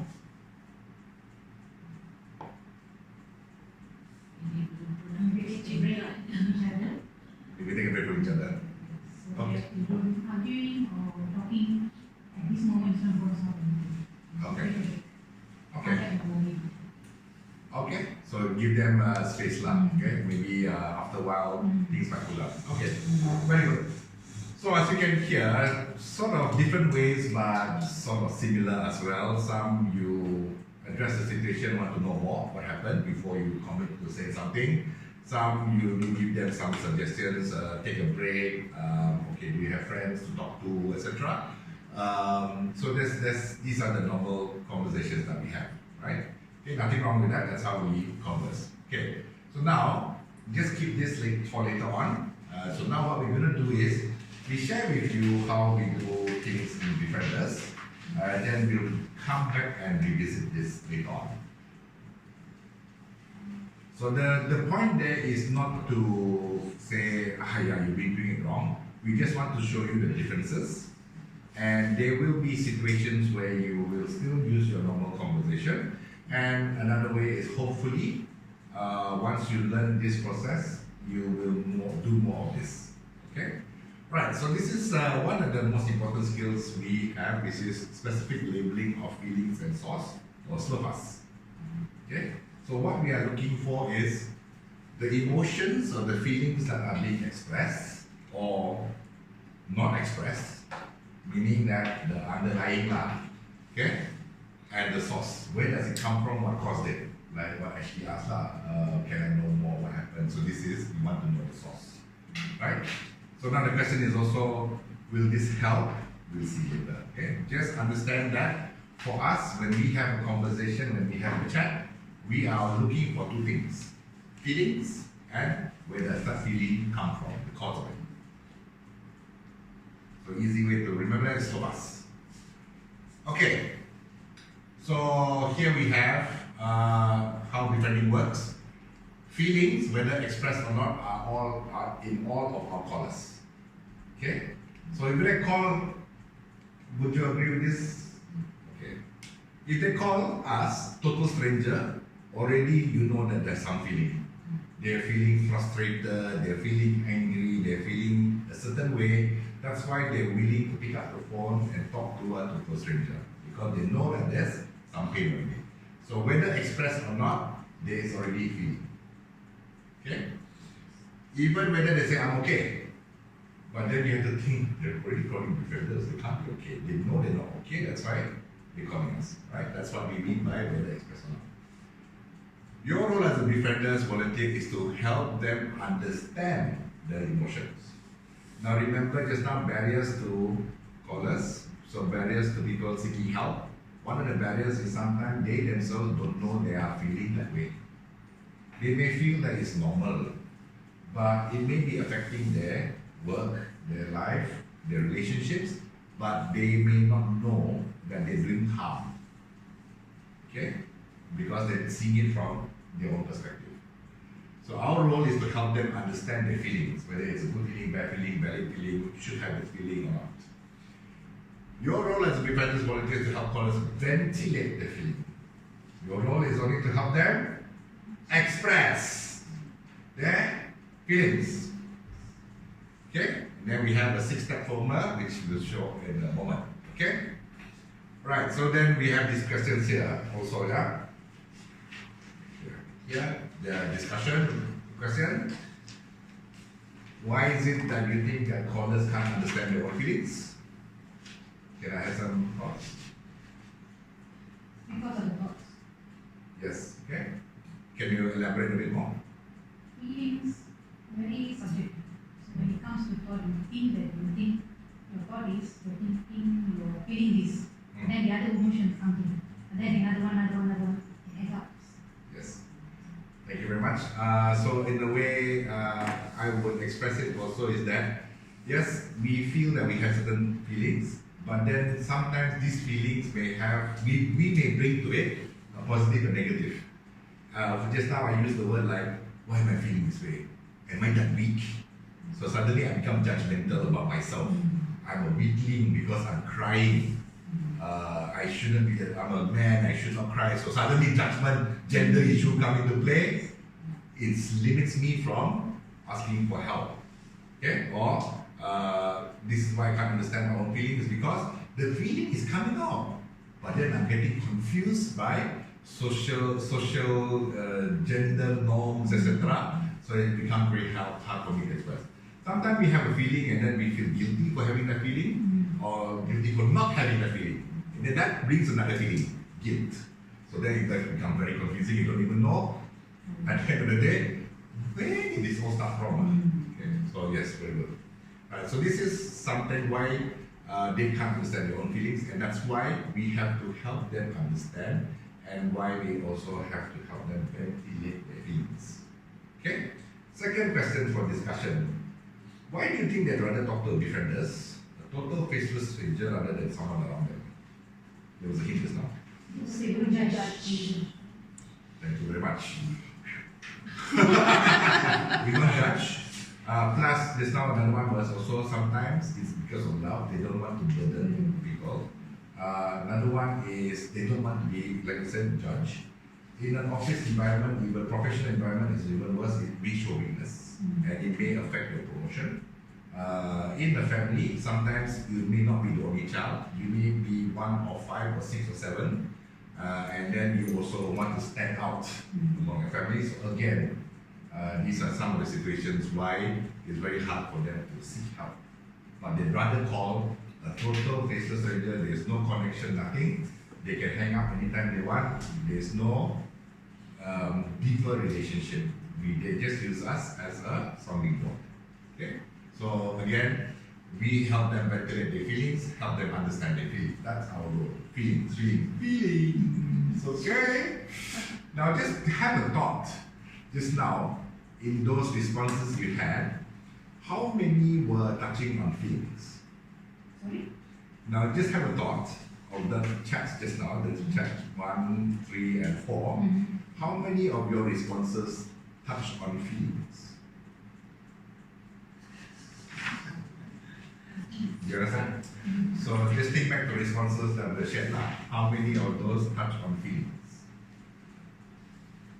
Maybe one. Okay, which one? Check for relationship. Okay, what did you say? That one I said to sit back and take on time so that you can know your feelings each other and then come back when things are flow. Okay. Okay, very good. We could also say that's a solution. You give them a solution. Say, okay, well, what I would suggest to you is why don't you take some time off from each other so that you can explore your own feelings. And then maybe if it works, it works. If it doesn't, that would be my suggestion to you. Take my advice, thank you very much. Okay. So did you address the person's feeling? No, yet, yeah? This is what we're going to see. Okay. So now, what you're going to discover is that a lot of us, why we want to highlight this feeling. And then what is slow fast? What is the F in slow fast? Especially labeling of feelings. Sauce. Okay, so suddenly this is our key. We only try to identify the feeling and allow you to ventilate and express your feelings. Okay? Some of those that you shared just now, later on you may see or be able to see that it could have been considered as solution giving. Okay? And there's nothing wrong. Why? Because from kindergarten to university, the teacher will ask you, please solve for. Bagi jawapan untuk. So we are trained to give solution. Okay? But now the thing with Befrienders is, we want you to put that down and now just focus on feeling, because you might not have the solution. The only person that can solve the problem will be the cause. Okay? So we do that. So the 6 steps is, which is you're going to practice this after this. Identify all feelings ventilated or stated in the conversation. Try to detect the undercurrents. Undercurrents are things that they have not said, but from the scenario, for example, broken up, break up and all that. So from that, even though they say that, I'm fine, I'm okay, I only cry 1 hour, but you can say that because they called us and they brought this up, it's important to them. So the undercurrent is they are feeling something, the relationship was important, and that's what we mean by things that were not said, but the undercurrent of the whole conversation. Okay? Then we specify labels. Remember tadi kita gembira, sangat gembira. Not gembira, okay, gembira, riang. Marah, sangat marah, sangat marah. Okay? So we try to identify labels for the feelings. Why do we do that? Because it helps them understand where I am in that emotion. Then also in your conversation, you try to determine the priority and focus on the strongest or weakest feeling. Okay, so what does this mean? You may not understand this at the moment, but just bear this in mind. Later on, once you do the practice, some people come with so many emotions going on. For example, relationship, breakup. It can be rejection, failure, anger, frustration because the it came out of the blue. They didn't know that this was happening. And then they will have self-recrimination. Why was I not a good partner, boyfriend, girlfriend, whatever it is, okay? So then all of these emotions are there. Then when you ask them, what would you like to talk about? They say, I don't know, I've got so many emotions. So sometimes what we say is, which one is affecting you the most? Or which one, don't say because which one do you feel is the easiest to talk about? What do you feel comfortable now to talk about? So some may be very deep-rooted, like I feel betrayed by this partner I had, so that's really strong. But they may have anger. Like, why didn't they tell me earlier? Okay, so that might be a simpler one. Would you have liked them to tell you earlier on? In what way would you like to have them told you? Things like that, okay? So this is what we mean by prioritize. Just in case they themselves don't know which one to start with. Now verify the source of the feeling and then give a natural response. Natural response means just like conversation. Okay? Right? So this one, don't worry, once you have this one will come naturally. So natural responses can include aduh, alamak, ayo. We are not professional to the level but cannot. But it's a natural response because you're talking to a friend. So a friend would respond that way. Okay? Good? Okay, so now we're going to look at the first two. Identify our feelings and detect undercurrent. These are very easy. So you can have this open if you want to, just on this page. Page 10. Okay, so we're going to give you this and then we give you multiple choice, like Malaysian universities. Okay. So we have this conversation here. I'd like you to identify the feelings. Okay, so we give you this sample. These counseling sessions have really done me a great deal of good. I enjoy my work more. I actually look forward to meeting new people. My husband and I are talking more directly and seriously and decently to each other. There's just so much more freedom in my life. Just from this conversation, what is the undercurrent you feel? Really good. Okay, she's really better. Great, okay? Yes, okay, very good. Okay, so now you're choosing on top of the world. This is the emotion that you see, the feeling that you see. What else? Good. What else? Excited. Okay. Delighted. Some say delighted. Okay. Delighted. Okay. Alive. Okay. So let's see. All right. On top of excited, delighted. Wow, very good participants. Okay. All right. Now we just do another practice. Yeah? Where did you see the great and good come from? Really done me a great and good morning. The conversation. Okay. Inverted, literally. Yeah. Okay. On top of the world. My husband and I are talking more directly. Okay. All right. Excited? She's enjoying her work. Looking forward to meeting. Okay. Looking forward, enjoying. What else? Okay. What makes you think that she's staying alive? Right. Okay.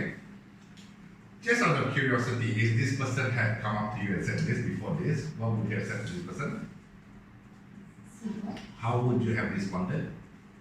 Just out of curiosity, before slow fast, before everything, and before we give you this multiple choice, if your friend came up to you and says this to you, okay, that's wonderful.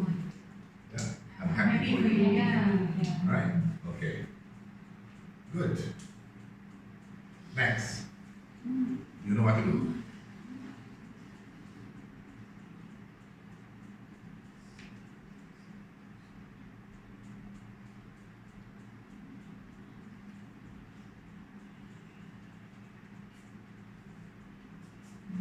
So what emotions, what feelings do you see? Inferior, okay. Insecure.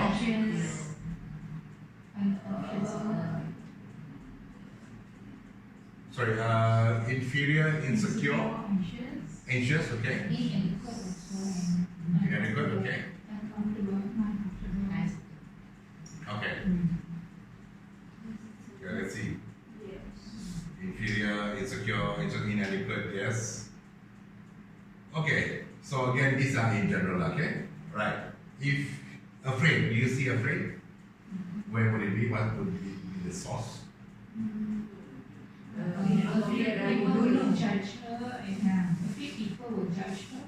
So she don't The know rest what of to you, expect of now. course, and I'm afraid. I don't Okay. want to do what's right. Inadequate? I won't do what's right also. Inadequate you put for you don't feel what's right. Okay, you won't do what's right. Okay, some more? The rest of them are pros. I mean, Yes. And that would be for me a keyword also. Lah. Yeah. So you feel that different level. Lah. Uncomfortable? I'm not sure I can do that in this group. Yeah. Okay. So you're not comfortable in the surroundings, so uncomfortable. Lah. Mm. Okay, hesitant. Ada? I'm not sure. Yeah. So this one is still not sure. Lah. Okay. So isn't it interesting from this conversation you suddenly see some emotions? Okay? So you can pick out different. The person didn't say I feel inadequate, they didn't say I'm feeling inferior. The person didn't say I'm hesitant. The person didn't say I'm uncomfortable. These are other things. But you can identify the emotions and where it's coming from. It may be right, it may be wrong, but what we are looking for here as a befriender is to give them space to ventilate their emotions and understand their emotions, correct? So to do this, we have to have a conversation. And to have a conversation, it would be nice to have some, what we call fodder, or ammunition. Okay? So now if I were to be able to talk to this person, and I keep on telling, oh, I would do the same way, being very,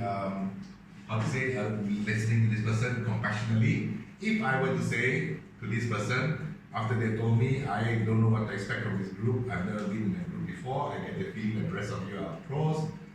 Oh, it sounds that you feel like an amateur because all of them are pros. Okay, it sounds like you never been in this kind of group before.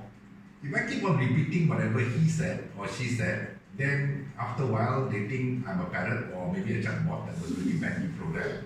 But when we start using other words and feelings and emotion, what does it show? If I were to say, oh, it sounds like or looks like from what you shared with me, you are feeling inadequate and uncomfortable in this group. So what have I done? I've used synonyms, very good. But beside that, what have I done to this person when they heard me say this? Correct. And I sort of show that I sort of understand or I can empathize with the situation. And then the person on the other will go like, this person gets me. There's a connection. They can know what my feeling is. Now, not only empathize, what has this also done when I can identify that? It has also validated the emotion. Because somebody can see the same thing I'm seeing. So suddenly that uncertainty is gone.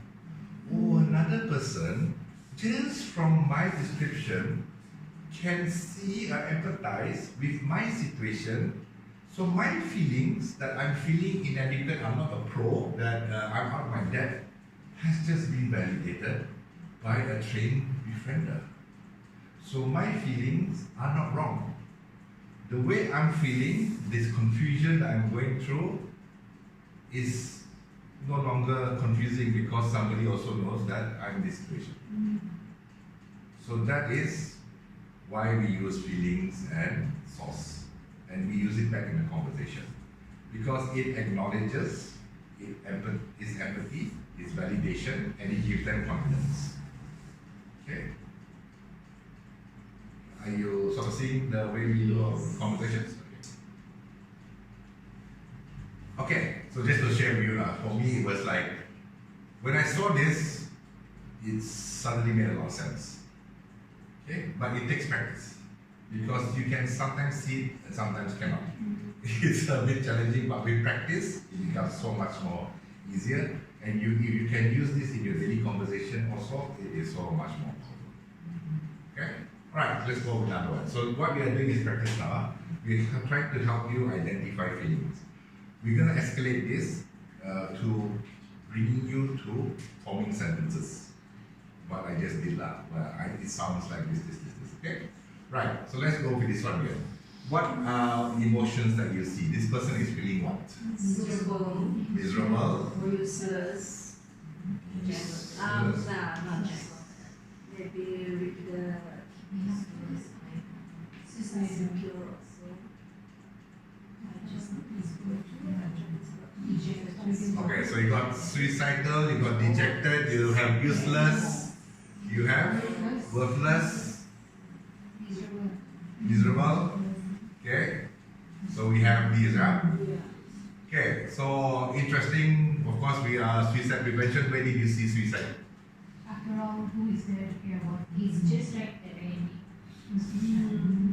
Yeah, sometimes people don't come out and say it, but they hit, right? In English, just now I don't want to wake up anymore. I just want to sleep forever. Sleep forever is rest in peace.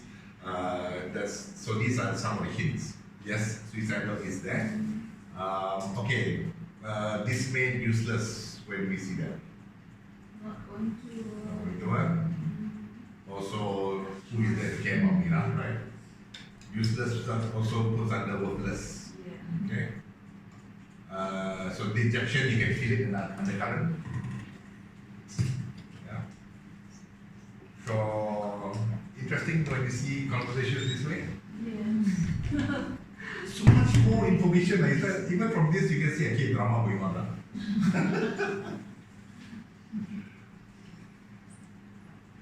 Okay, so that was, you have gone through feelings and you have gone through a sort of understanding of what undercurrents are. Are we okay? Alright, so you sort of get it, right?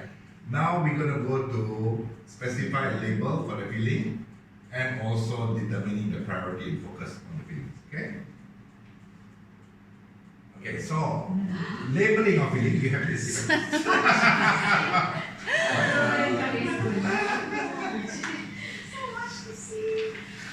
Okay, so we give you this circle because it helps you understand that there's so much emotions out there.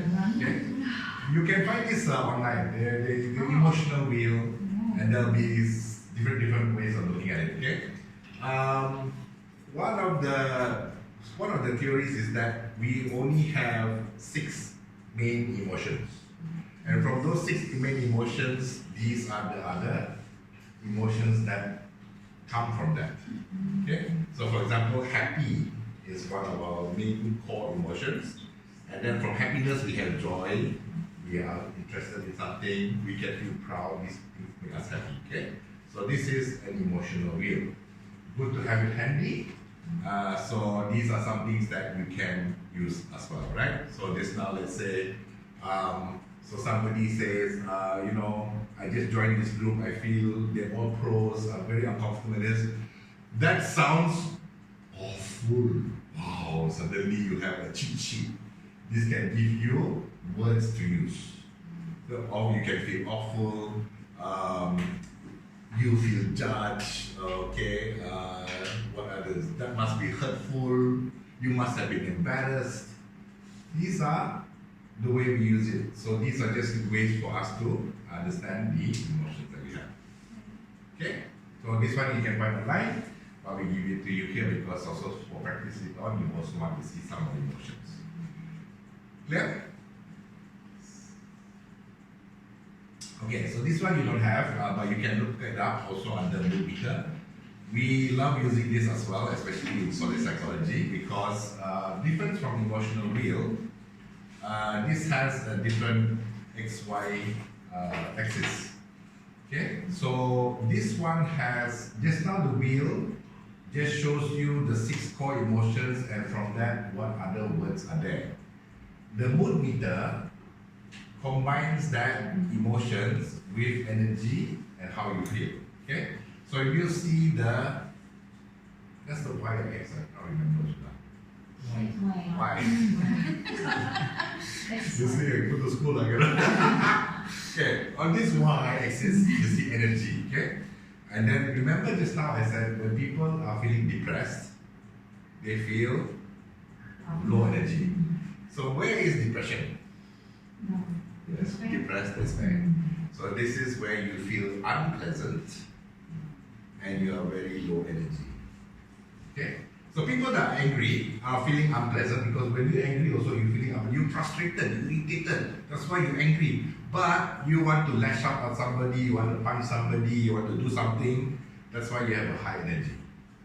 Okay, but you are not feeling great.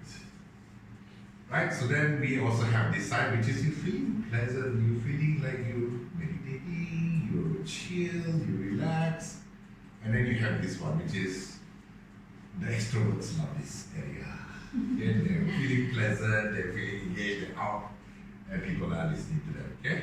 This is probably extrovert kind of thing. Okay? Introverts are happy being quiet. Recharge. Recharging, right? So why do we use this also? It gives you, when you identify the feeling, you can sort of identify where they are in energy. If they say I'm feeling anxious, I'm feeling worried, then you can sort of understand the energy levels they're at. So sometimes then with that, in the calls it can be, I'm always tired, I'm feeling exhausted, I just don't have the energy to fight, argue, etc. So this is how we use energy, how we see the energy as well. Okay? Yes. Can I add to this? Oh yes, please.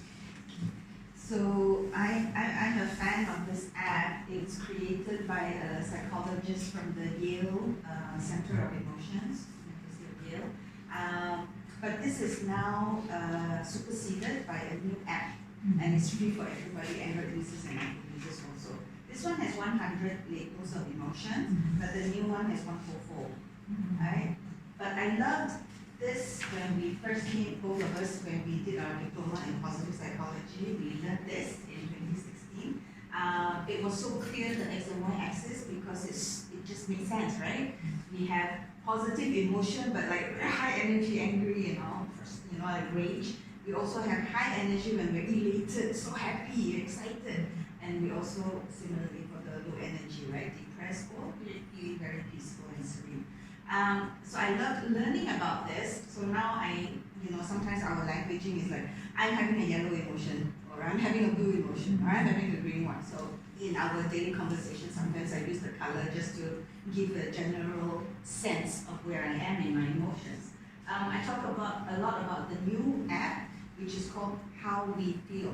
So the same founder, the creator of this one, his name is Mark Brackett. Dr. Mark Brackett, and he has now collaborated with the people from, it's not TikTok, but one of the other new age apps. So How We Feel, it has a colorful heart shape. So please download that. It's free. It's free. It's free. Maybe your next Befriender training you don't do this one anymore because we cannot download this anymore. Right? But you can find this one though. You can find it just for your own reference. Keep it simple, 100 label already banyak, right? 144 might be overwhelming. This one is Yes, the colorful heart in a black box. And the thing about that is if you do your recording every day, how you feel, the check-in, it will show you a chart at the end of the month and all that, so you can sort of feel. But one of the things that we are doing in our company is that we do after every meeting we do a check-in on how we feel. And she wants to see at the end of the year what is the most. Which team member has mostly green, mostly red, mostly blue. So I'm doing my own data collection. So we check in every meeting at the end of the meeting where we're at in our emotions, just to validate everybody's emotions. Yes. Alright, since she just shared something, maybe we also take this opportunity.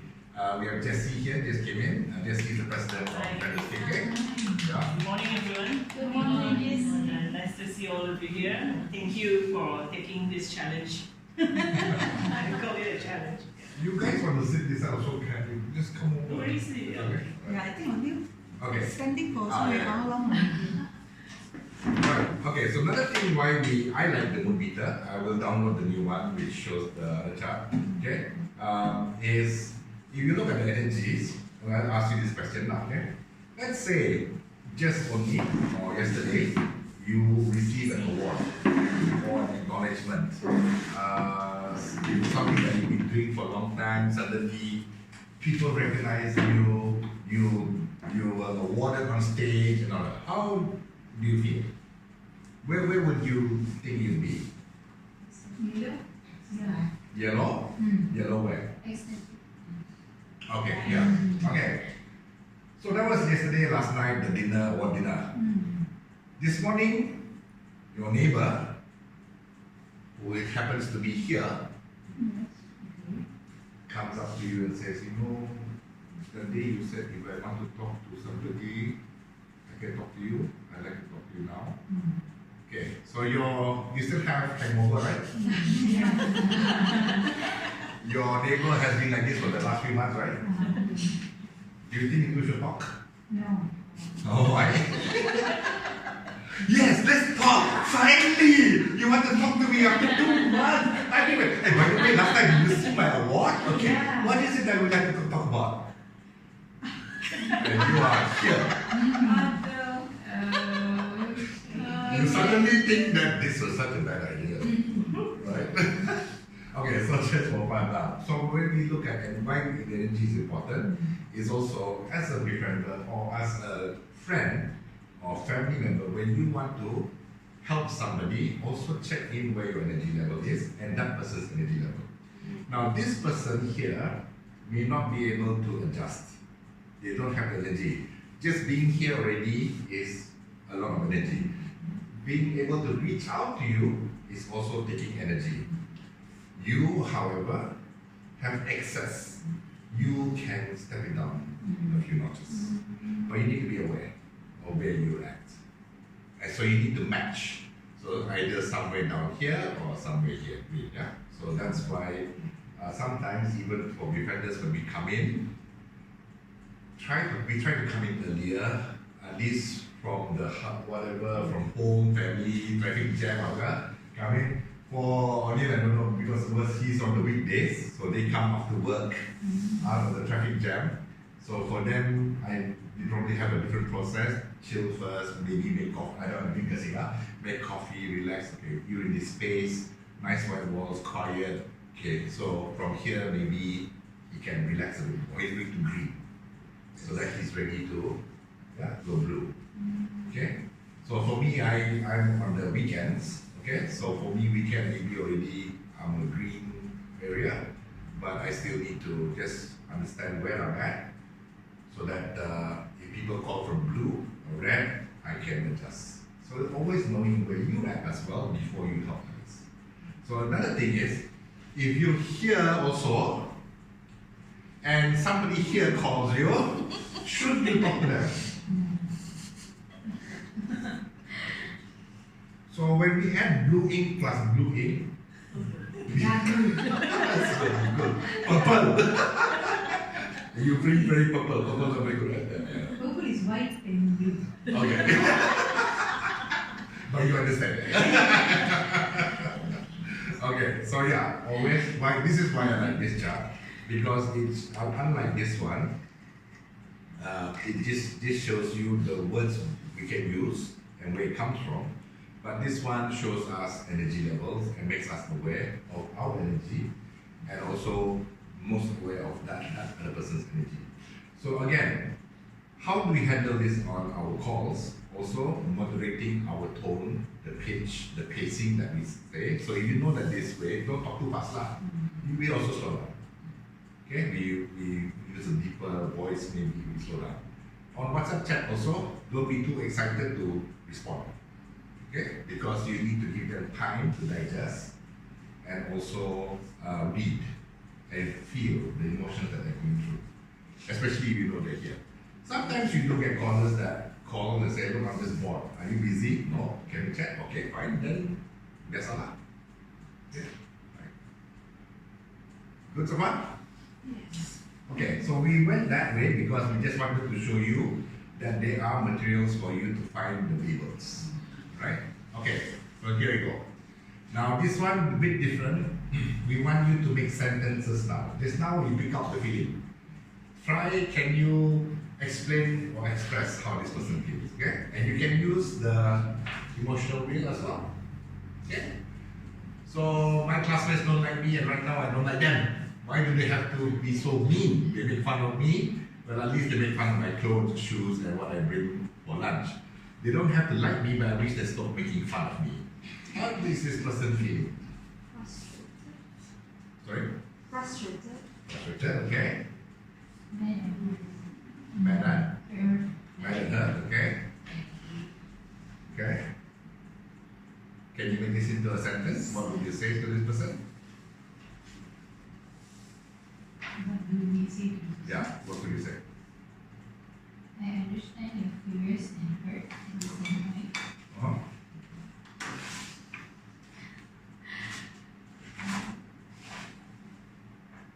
Just be you. Oh, okay, alright. Alright, no problem, okay. Anything else?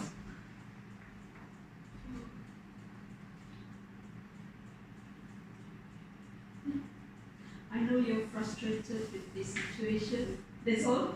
I don't know what Remember just not feeling and sauce. to say. Yeah. Okay, so you mentioned the feelings. Yes. The sauce, The sauce. is still actually, yeah? So maybe you want to give it a try again. So what is the sauce? So just now, you're, I understand that you're mad and frustrated because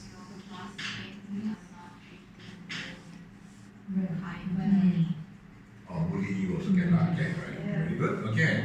Yeah. So then that will be the response. And then what has happened here is feelings have been heard, feelings have been validated, empathy. You see, this is the situation. Okay. Whereas just now yours, the ending part, what did you say? What? Just be you. Just be you. I'm trying to be me, but they're making fun of me.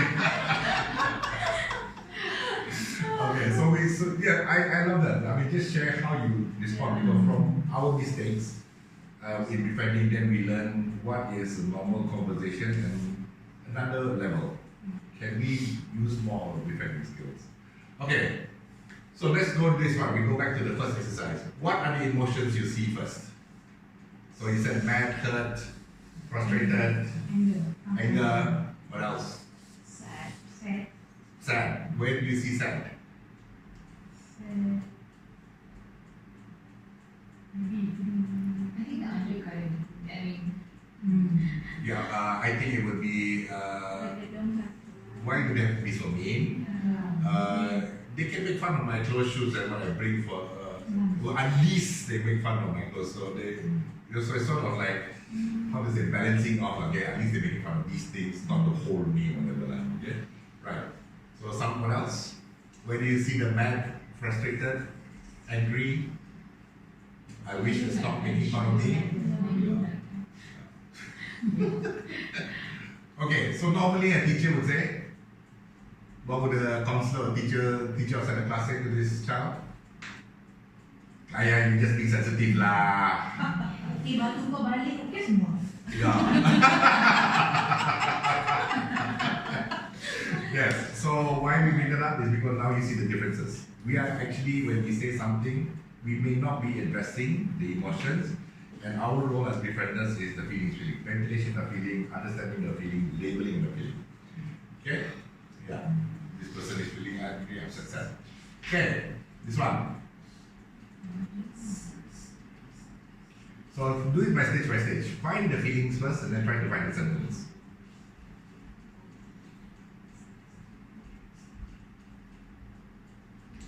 Undercurrent is what? Sad. Also frustrated. Sad, frustrated. Okay. Any feelings? Sorry? Anger? Anger, Why? Because hurt, ashamed. ashamed. Okay, very good. This one also quite key. There's questioning themselves. What did I do wrong? Yeah. Did I raise this child right? What did I do to deserve this? Am I a bad person? Okay, things like that. Okay. So then we have the source. What is some of the source is the fact that the son is on drugs.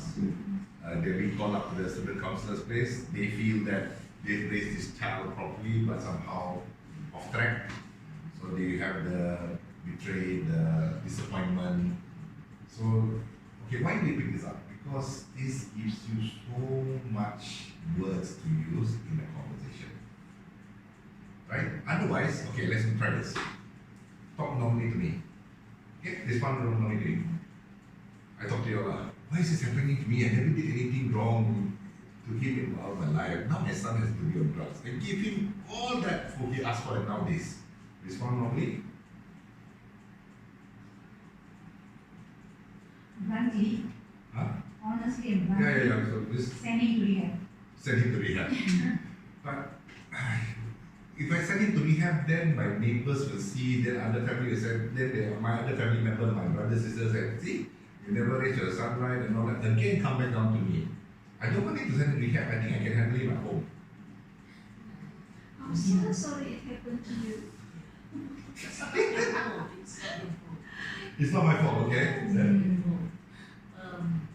Maybe it's just the people around him, his peers. So try to get to know his friends. Okay. Okay. What is he doing? Good, but the fact is that he's on drugs now, he's in trouble. I mean, the counselor has already called me to the thing, and the counselor is saying that they have to report this to the police. But why did this happen to me?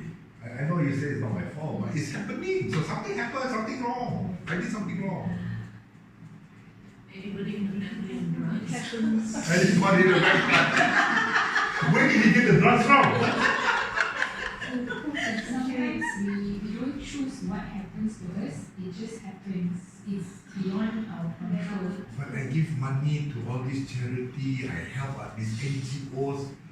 What did I do wrong that I deserve this? I think you need to talk to befrienders.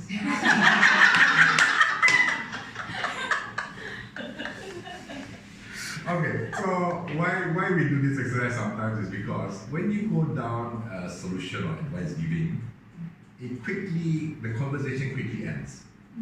Okay, and then how does it end? It's either you run out of things to say, or it becomes a dead end, or the person also says, this person don't know anything. I don't want to talk to them. They're making me feel even worse. Okay, already son go to drug lah, sent to rehab, lagi malu because whatever lah, I never to go for you say like so simple, but then I have to deal with this, right? So then basically you have not validated my feelings, you have not comforted me, you have not empathized with me. Instead, you just made my situation worse, and I feel that you're not somebody I would want to turn to next time. Okay, so this is what happens in our conversations. Okay, some examples. This is actually real talk. So I had a chat once where this teacher had just been transferred to a new school, and unfortunately, within the month, she broke both of her legs, her lungs, or whatever. Okay, right.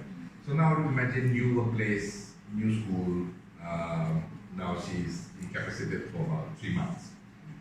Then she calls because she's feeling guilty. She's feeling worthless and useless because she went to the principal and said, I have to explain lah, I'm under medical and all that, what to do.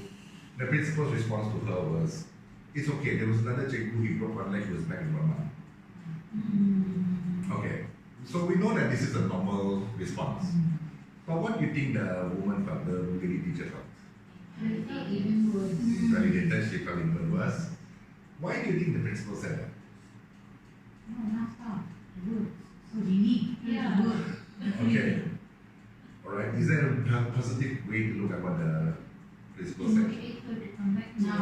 To motivate her not to worry, because one fella break leg 1 month, come back. You back to 2 months, maybe you back lah, not in 3 months. But to motivate you, yes. Sometimes we want to motivate people, but wrong. Okay. Another easiest, I broke up with my girlfriend. There's many more fish in the ocean. Okay, so you just negated my 10 years of relationship, of our going out together, of my investment in that relationship. You also negated the fact that, the breakup was so heart-wrenching that I cannot sleep, I cannot eat. Now suddenly this person has been in my life for 10 years, is no longer in my life. You negated by saying that there's so much fish in the ocean. Because I'm thinking of inspiring you, motivating you. So this is why we say that normal we need to think about it, because sometimes what we say is actually hurting people more. And when we use this, when we look at the emotions and we use back the emotions that they have shown and the source we can understand, we are able to validate. Now, why we also try to identify the source is because they may come back and ask you, okay, so give me an emotion that you shared here. Frustrated, is it? Yeah. Okay. They may come back and say, I don't think I feel frustrated. What makes you think I'm frustrated? Now, how do you defend it? From what I said. So you saw from this conversation frustration. So I'm asking you back as the father, frustrated? I don't think so. Why do you say I'm frustrated? Because you give him all that he asked for, and in return he is not. Very good, because you have the source, and suddenly it was my own words, and that's how you perceive it. Oh, okay, I see what you mean. Okay, so this is why feelings and source must come together. You don't pick it up from the air and say, I think you're angry. Then they ask you back, why do you think that? Yeah, because we don't know what they want, we don't know what the emotion is. Two, they themselves may not know what emotion they should be feeling or what emotion they are feeling. Okay, so this is why feelings must go together. That's why it's a source. Okay, so how are you feeling at the moment? You are, huh? You understandable, okay? How are you all feeling at the moment? Enlightened. Enlightened, okay, very good. Okay, right. Good. I'm happy to know that you are enlightened. Okay, let's skip this one because this is also emotion. So you sort of get it ready, yeah? Why we want you to focus on the feelings, undercurrents. Why we want you to label? Label means gives you more. So you can go from fear, scared, etc. Different level, different energy level. So you can use this, but they'll ask you, how do you know I feel that way? This is the source. Okay? And then you try to give a natural response. Okay, so the natural response, easiest one is you feel because, it sounds like because, okay? So this is it. If you jab up, you feel this way. Is it you feeling this way because? Okay? Alright. That's your last chance. Okay, yeah. Okay, so this is a sample. Example. Caller. Tom came home late last night and said that we have to move house to another town. We have lived here for the past 10 years and have made many pretty good friends.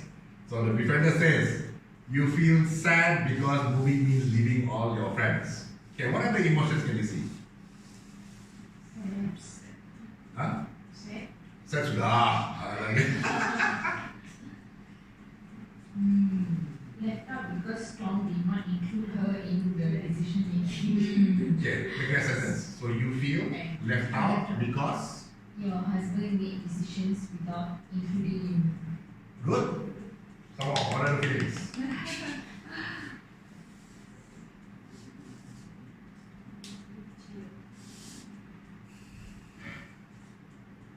Some more feeling? Also frustrated lah, because we have lived here for the past 10 years and now. Okay, so sentence. You feel frustrated because? Yeah, because we. No, you, the caller.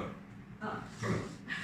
You're talking to the caller, so Yeah. you're responding to the caller. Oh. Okay, so you're the defender, yeah? So you feel frustrated because? Frustrated because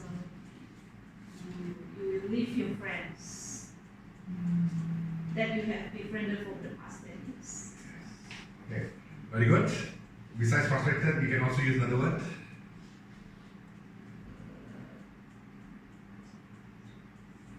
Anxious, sad also lah. Because source is different now lah. It's not moving, so sorry, this is the one. But you can use a different emotion and come out with because of this. Okay. So another one is you must be feeling anxious because you need to make new friends or you are moving to a new place. Okay, so you will do the other way around. So you see her move and then something happens. Okay. So now this is a sentence where you are not saying something. I Tom came up and said that we have to move to another.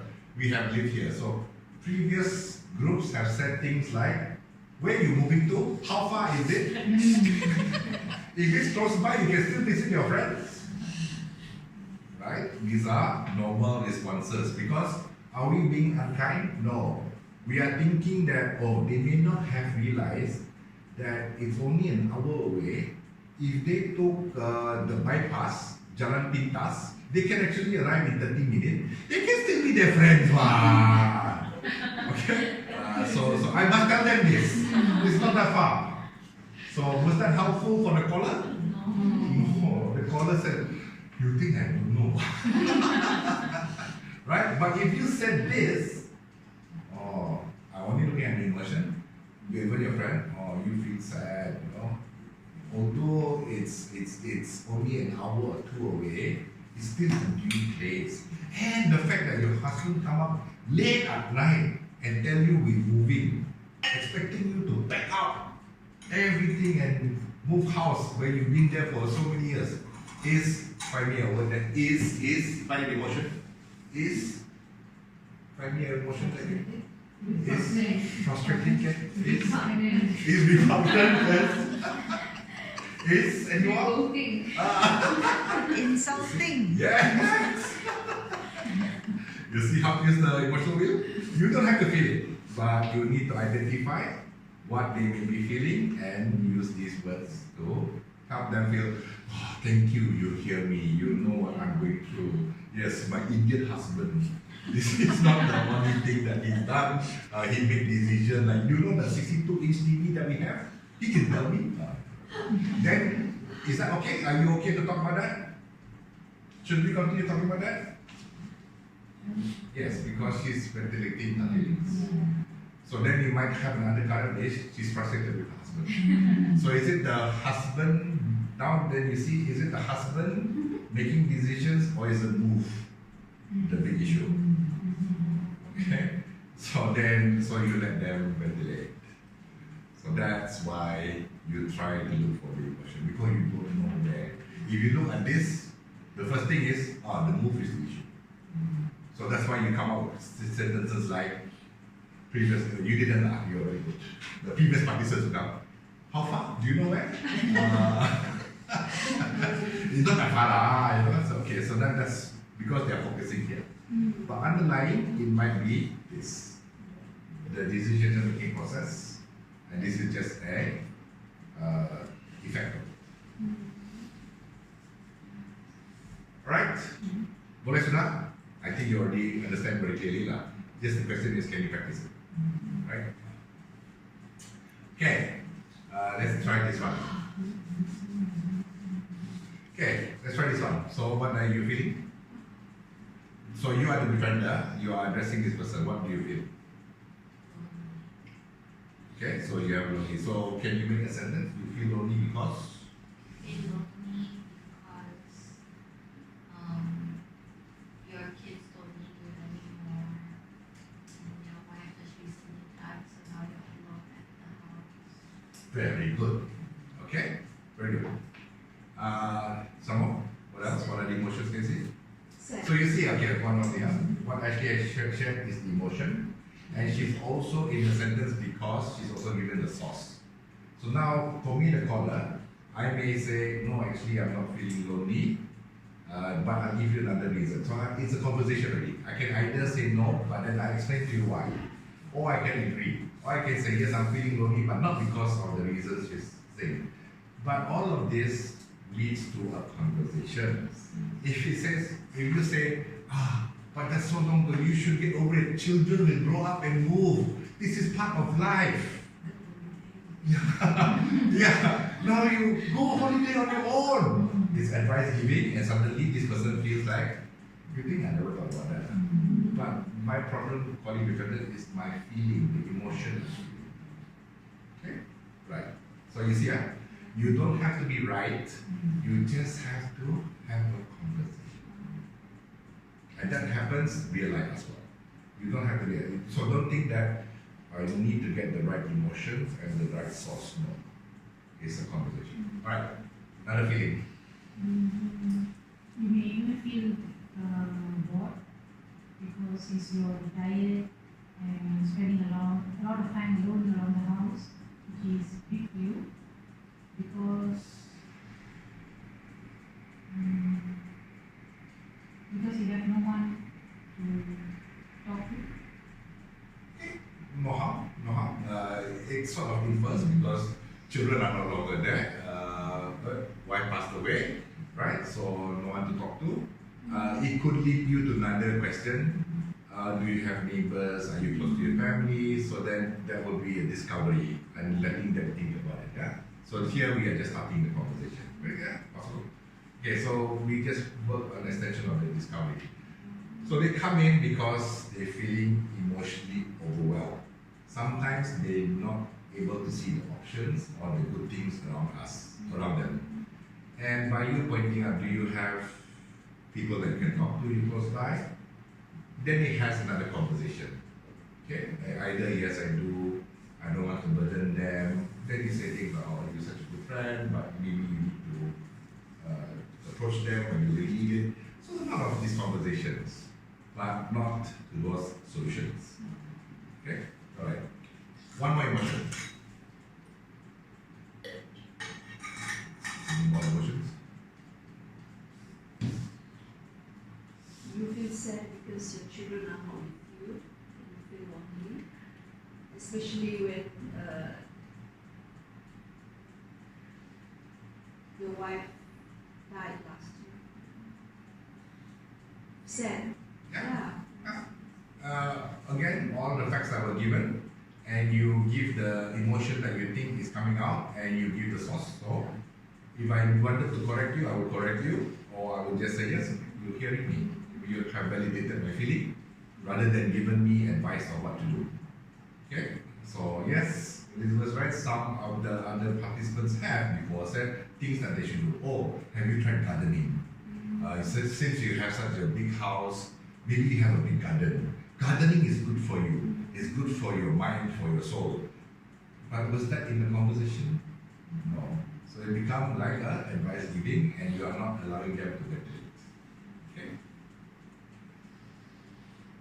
Right. So this one also okay. Let's see.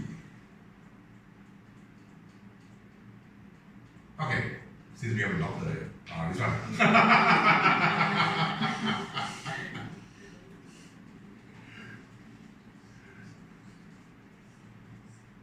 So give the sentence. What will you say?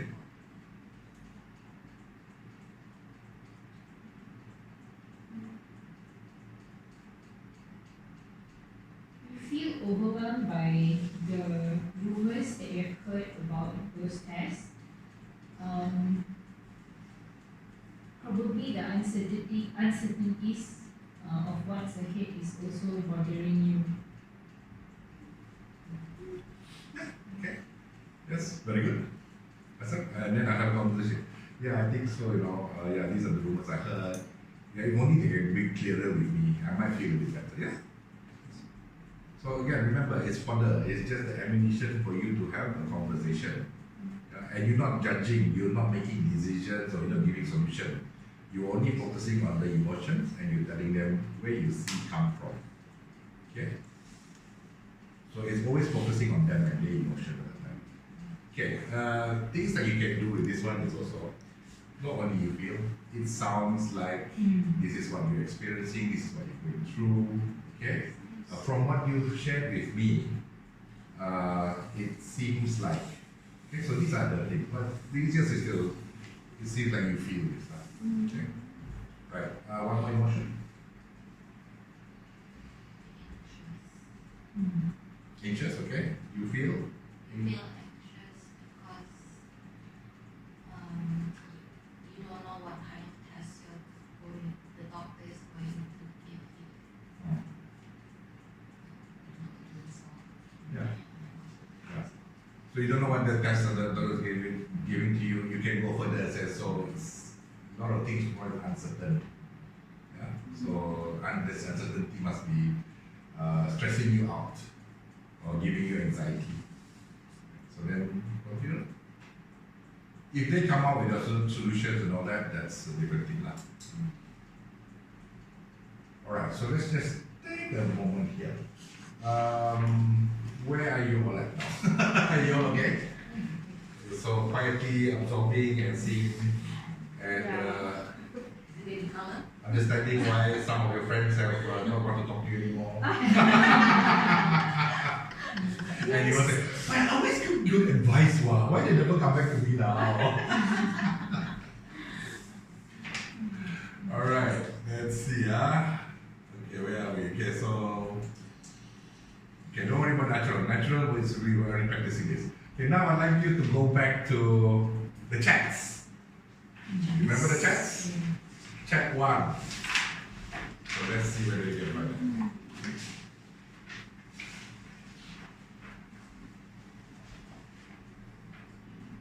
We had chat 1, right?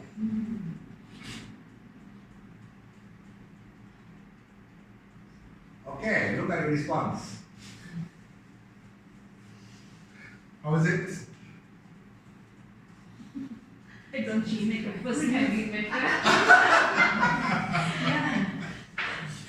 Alright, if you were to respond now with the new knowledge you have, how would you respond? More empathetic. Okay, how? So, same response. Okay, Lorena, what was your response just now? For this one? Oh, why don't you make the first move? Okay, why don't you make a first move? Okay, right, so that was something that we would say. Okay? Right, so then I would say, first move, what do you mean? I mean to approach people. But I'm hopeless at connecting with people. Okay? So you see let's have this conversation. So you said to me, why don't you make the first move? I said, but I'm hopeless at connecting with people. Still have to try. But, Hopeless when you still have to try. There's always a first time for but it gives anything. me anxiety when I'm in big crowds. So you're sort of forcing me right, to do something. Okay. Right. So let's go with now what you know. What are the emotions you see here? You feel alienated. You feel alienated, yeah. Yeah, okay, it's pretty alienated. Because you weren't able to make any new friends. You feel really lonely. Yes, thank you very much. This is how I feel. So now you have validated my feeling. Okay, this is validation already. Okay, I'm not somebody that is unable to make friends. I'm not somebody that is shy or doesn't have the confidence to make the first move. So all of that was implied in those conversations we had. Why don't you make the first move? I can't. Or maybe last time when I made the first move, I embarrassed myself. There's a whole different child trauma behind it. But you are not addressing the reason why they called and spoke to you. Okay, but what we know just did. Okay, so you feel isolated, you feel alienated, you feel alone. Yes, why? Because you have lonely here already. Okay, and they already said they have challenges making friends. All validated. So she has just heard me. And that's what I want you to do, just hear me. Okay? Alright. Very good. Any other way to respond to this person? Bring cakes for them. Okay, we hold it there first, okay? Alright. Any other way to respond? Any other way to respond?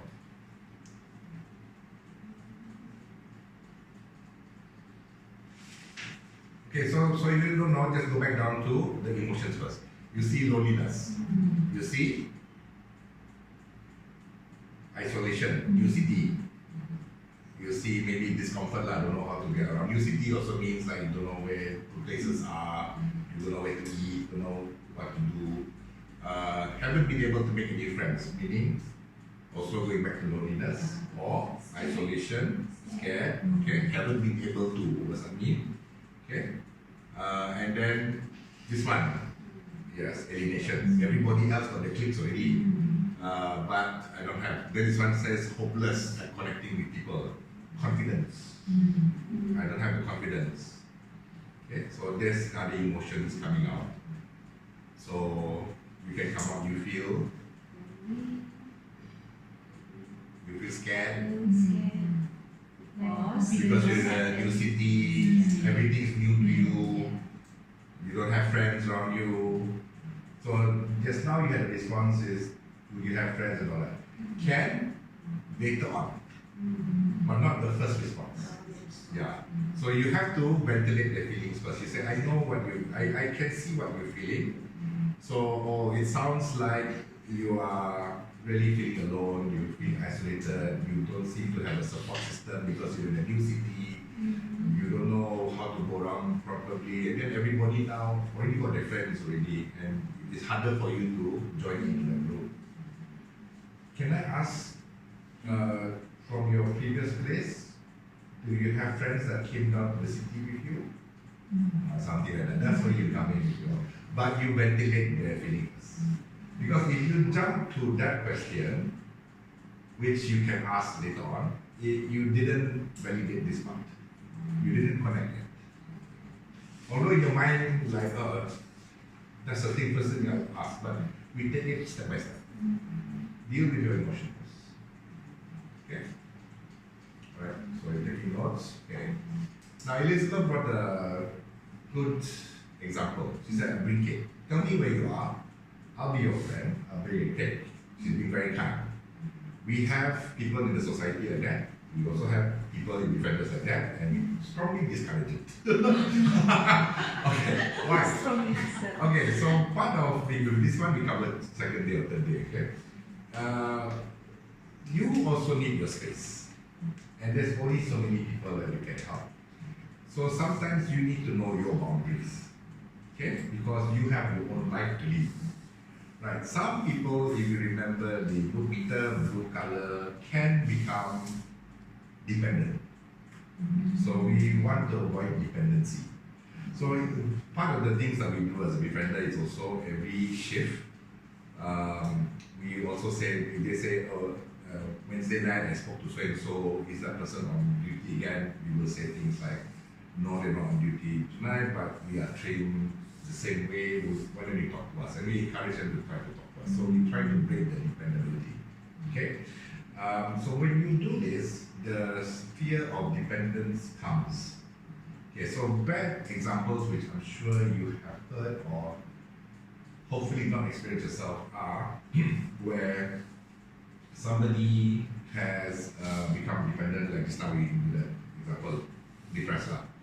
And finally they want to talk to you. And he said, oh, I've been trying to get this person to talk to me for how many months. Finally, they're ready to open up on their terms, on their time. So they come to your house, and you have other things to do, but you put everything aside because this is important. But they stay in your house for hours. They don't leave. They stay for breakfast, lunch, dinner, and you're finding it difficult to keep them out because you are the one that put up the hand and says, I want to help you. You can't keep them out. Finally, by 9, 10 o'clock, when you're tired and you send all the signals, my fridge empty already, I usually sleep at 9:30, it's 10 now, things like that, you know, my security system will lock up the house at 10, you have to leave, okay? So after you give these hints and they finally leave, tomorrow 8 o'clock in the morning, you're there at your gate. Can you turn them away again? Susah, right? Because it could be your neighbor, it could be somebody in your community. So sometimes we have to be hard as well, and we have to set limits. In physical sense is appreciate that you want to do, but think twice as well. I don't have a good way of doing it. I don't know. Well, this is gender bias again. I'm looking at the ladies. You guys have an idea, but okay, let's not be generalization here. But okay, for me, let's say even in a corporate environment or with friends, I would set a time. We can meet here and here, but at a public place. So in the public place, really drag. So this place is closing up lah. So it's not you taking them out, you get kicked out lah. Everybody has to go home. Okay, so find places that close at 7 p.m. or 8 p.m. or 10 p.m. Don't lah, cari yang sampai jam 1 pagi dia kurang lah. Okay, but find boundaries. Is there instances where the person, the client, they ask you to meet them outside? Are we?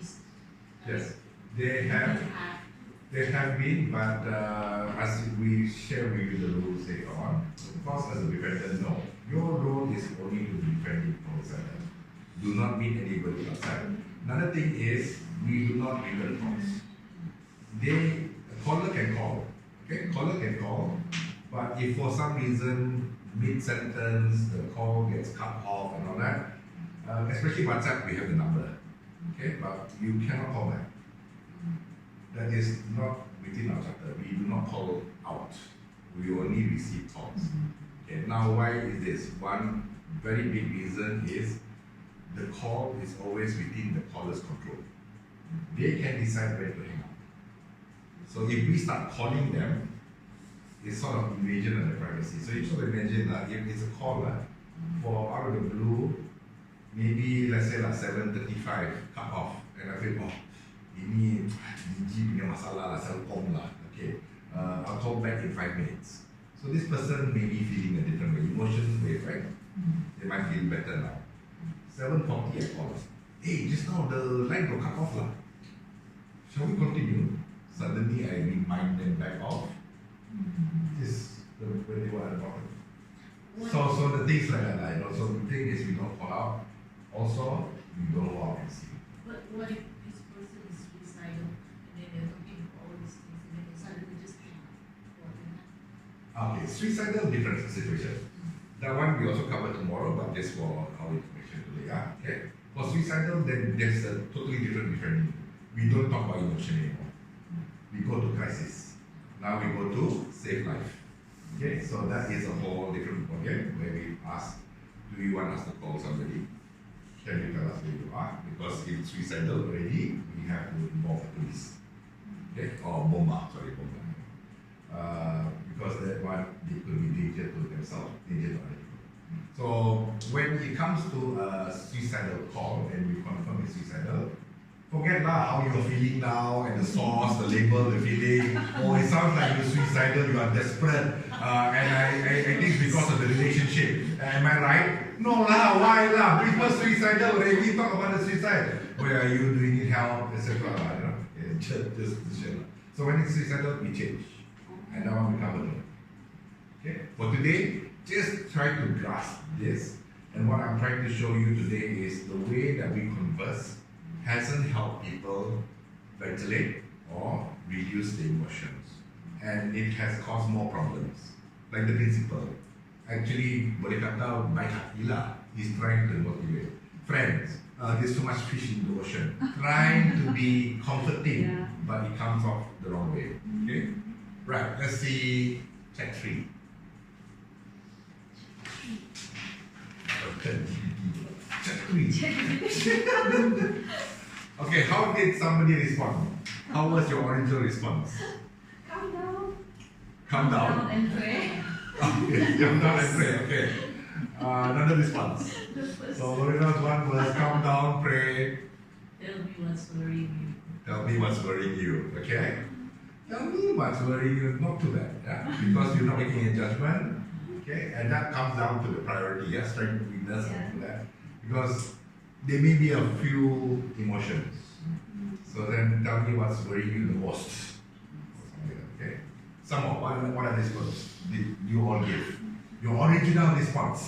Your ori sebelum befrienders.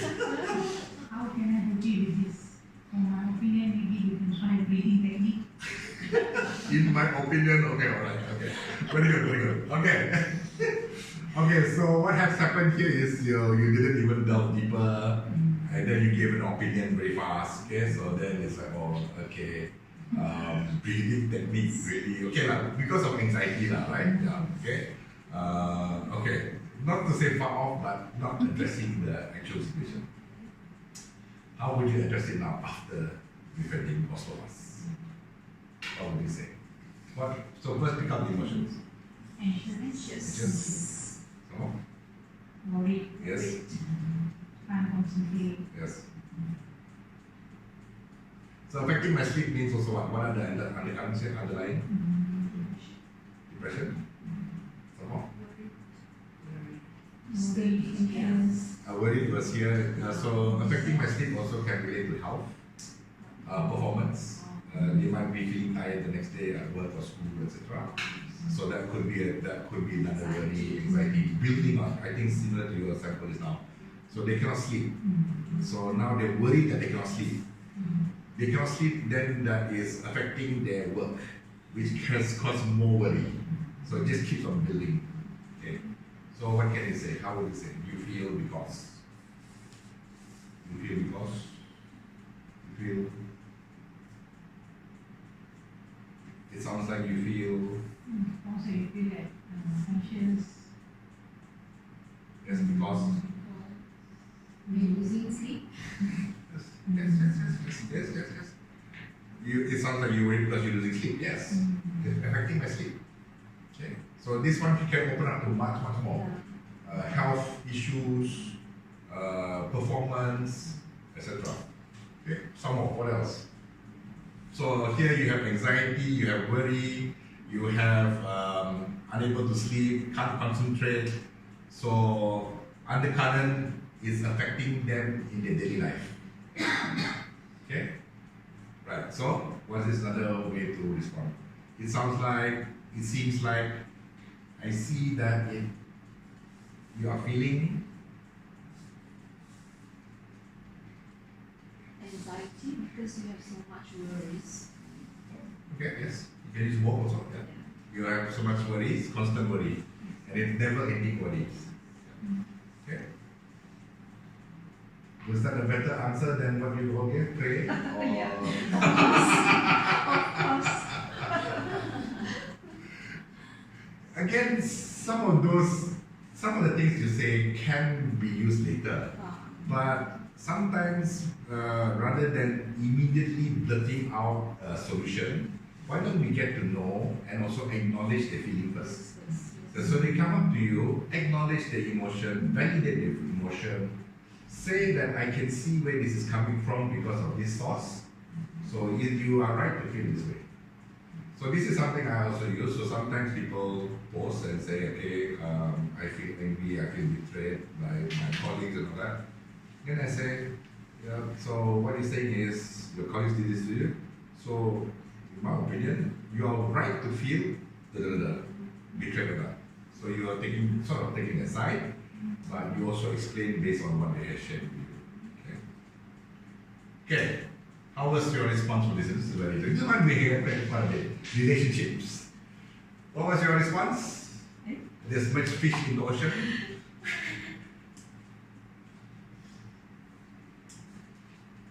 Sample check off. Lorena, what was your response? Share lah. Try to be nice to him lah.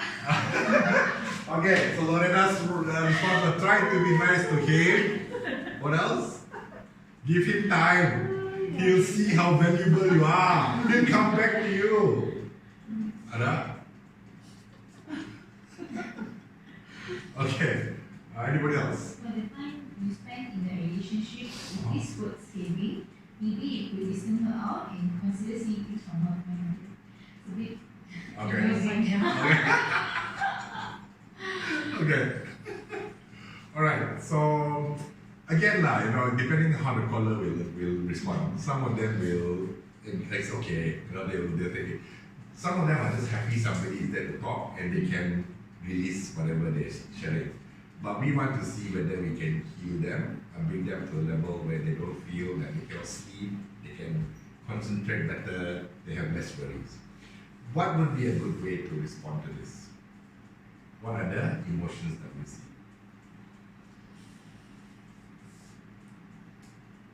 Frustration. Where do you see frustration? She doesn't want to speak to me. She does not want to speak to me, okay? So, frustration is actually good. I see frustration here. We can't seem to communicate with what I'm doing also. Yeah. Okay. Well, yes, says he doesn't know whether it's worth saving the relationship or not. Okay. It seems hopeless, right? Yeah. Some more. Right? So I would respond, it sounds like you're losing hope that whether this relationship is worth saving because it seems like you can't have a conversation without fighting, and she doesn't want to speak to you. Okay? So you get to see these other things. Okay, so Feel when you're feeling sad because the relationship has fallen apart. And from what you said, you told me that she doesn't want to speak to you again. yes. So,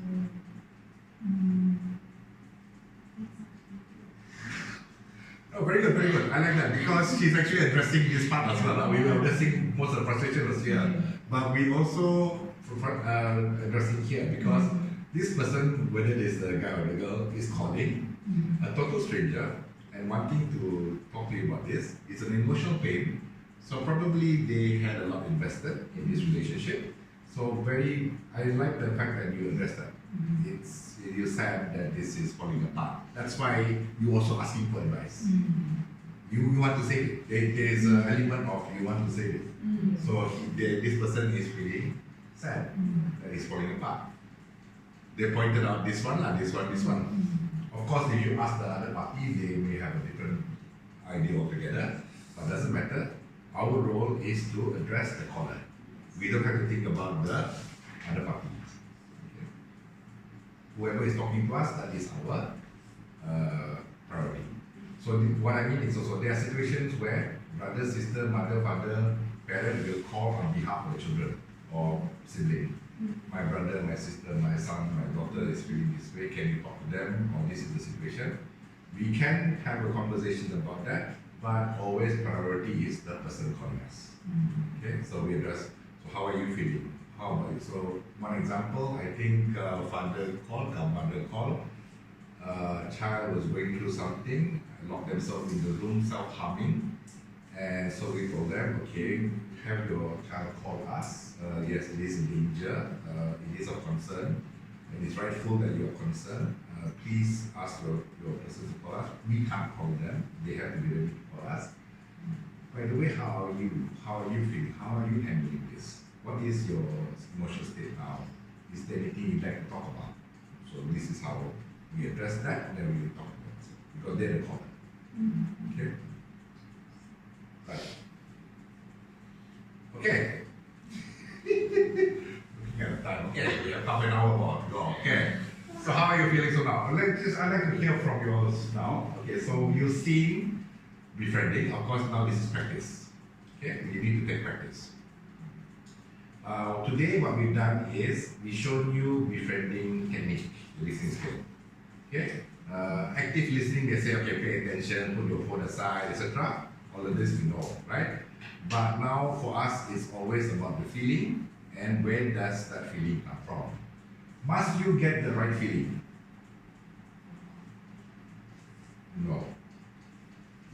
As long as you have the source and say, I think it came from here, it's okay. So then the caller or the person you're talking to can say, oh, I see where you went wrong. I see how you could have seen that. No, actually no. I feel this way.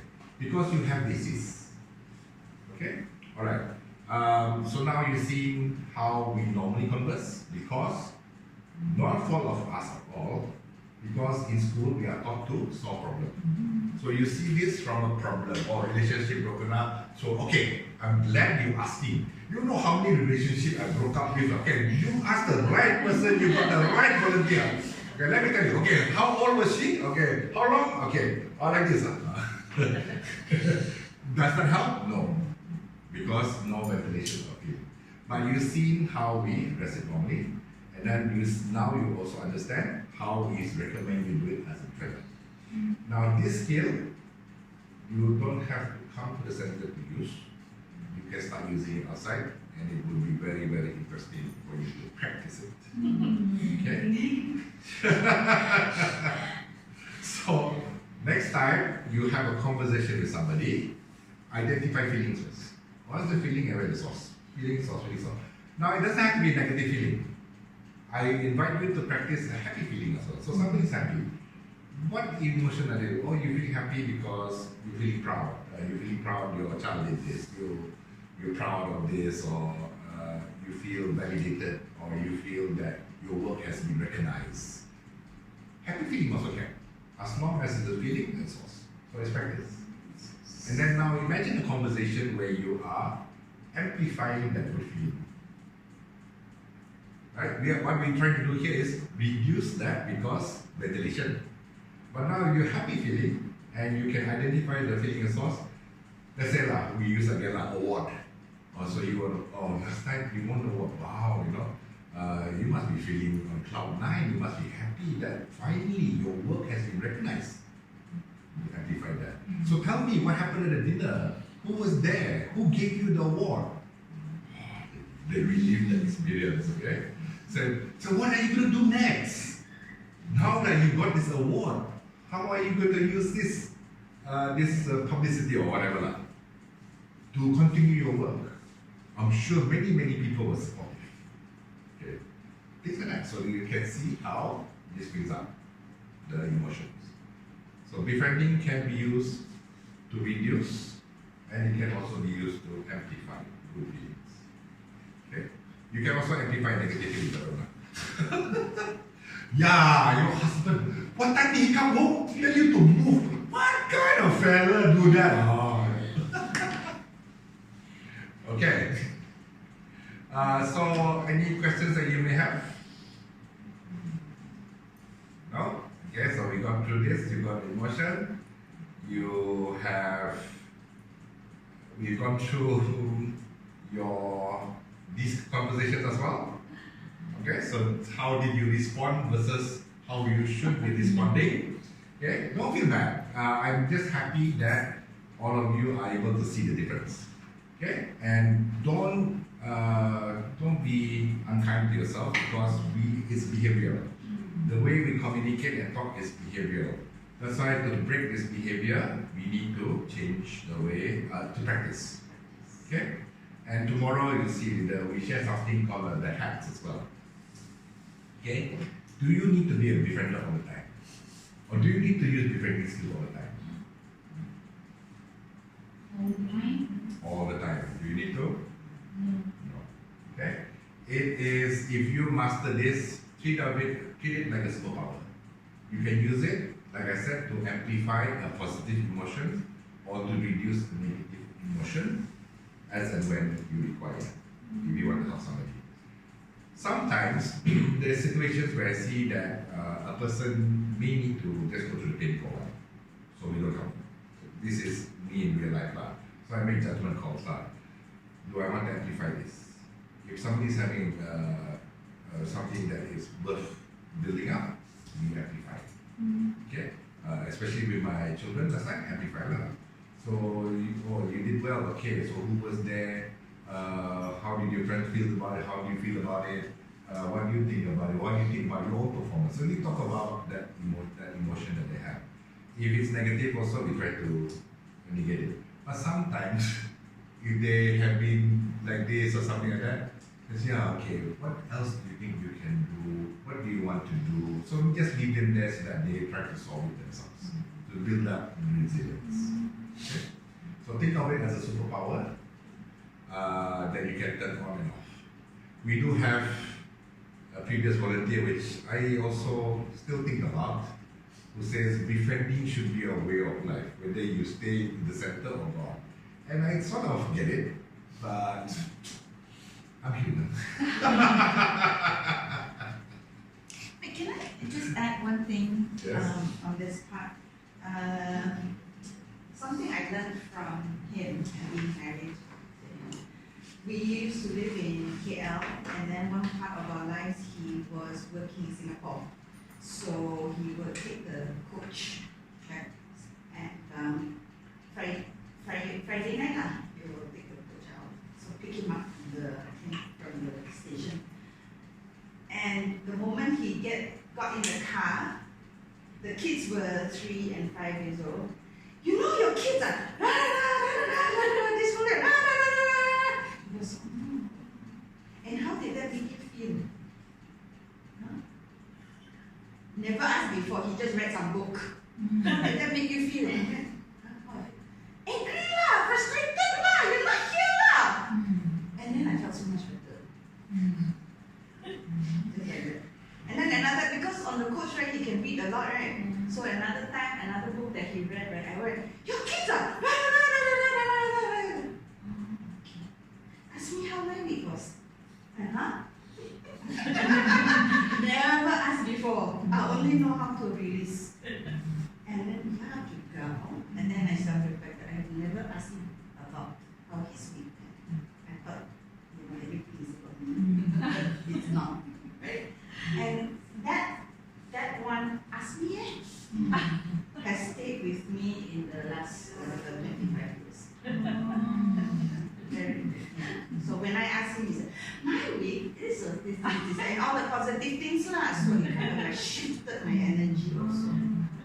So that was very powerful. Thank you. Okay. So we're gonna go do one more conversation. I just want you to practice, okay? Right. But before that, can you give them the feedback form? Yeah. And can you give me one of the sample conversations? Yes.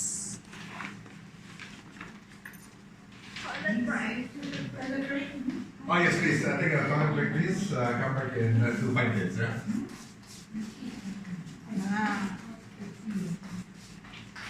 Okay, just for your information, we have created several scenarios here. Okay. What's going to happen tomorrow? Okay. And you know you not able to attend tomorrow, right? Tomorrow. Okay. Right. Okay. So what's going to happen tomorrow is we are just going to do a bit more different skills, active listening too. Okay. Things like when should you be defender? What is expected of you as a defender? Other things. Okay. Then we're gonna do something like what we're gonna just do as a skill practice. I'm just gonna do one because we're gonna finish try to finish by 1 o'clock. Some of us are hungry, so we're just gonna have an example. So what's gonna happen is I'm gonna read out a scenario, and I want you all to pretend to be a new volunteer and respond. Okay. So in the meantime, you can fill out the form as well. Thank you very much. Remember, don't have to be perfect. Let me know when you're done. No, not working.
Okay?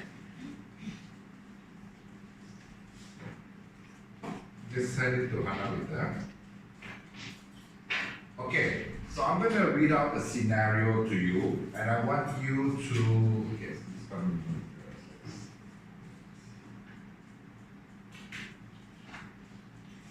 And I want you to do what we've been doing. Identify the feelings, pause, and then respond. Okay? So,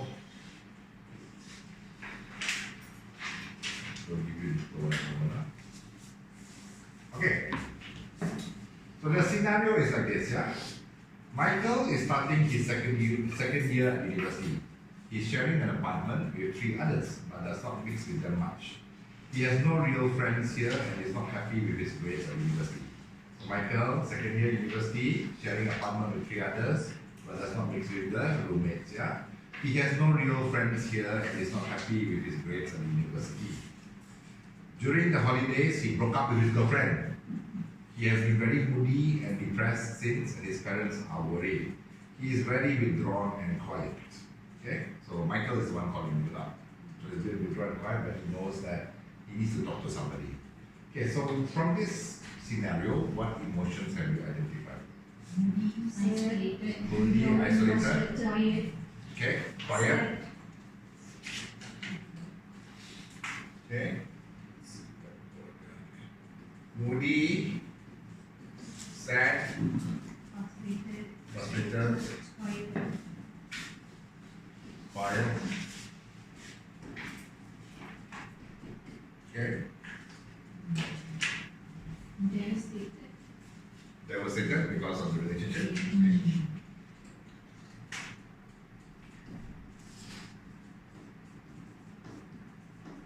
Okay.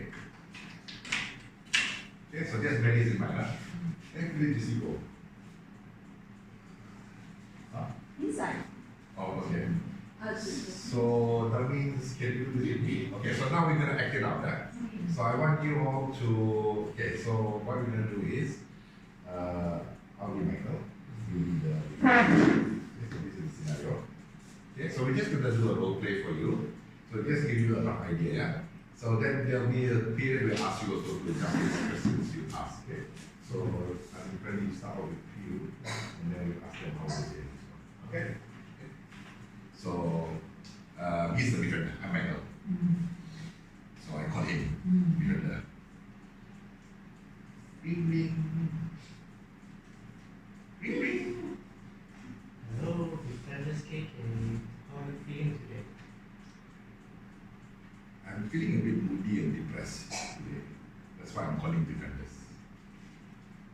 So you're feeling moody and depressed. Can you share more about what makes you feel moody and depressed? Oh, so many things. Well, university life, and then it's not that great because I don't have a big space. I'm sharing an apartment with 3 other students. Then my grades also not so good anymore. This is my second year now. So I'm feeling a bit moody and depressed because of this. And my parents are also worried about this. I feel sorry that you are feeling moody and you're feeling, down because of your grades and because of your roommates, I suppose. It is a difficult situation for you. Seems like it's a difficult situation for you. So, have you been talking to anyone about your feelings or your problems in the school? I used to have a girlfriend, but then we broke up, so now I have no one to talk to. Okay, pause. Now, how would you guys respond? What would be a response? Imagine you the defendant. I'm sad that they broke up with your friend. I truly understand what you're going through now. Maybe you want to elaborate more on how you're feeling towards this. So you had a breakup before as well.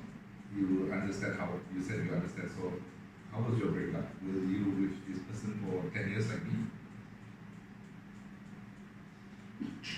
Oh my god, that is so Alright, so you know what happened there. Because you said I understand how you feel. So it's natural for me. Yeah, so it's natural for me to say, oh, so you went through the same thing I did. So I'm looking for advice now. So now, okay, so how would you respond?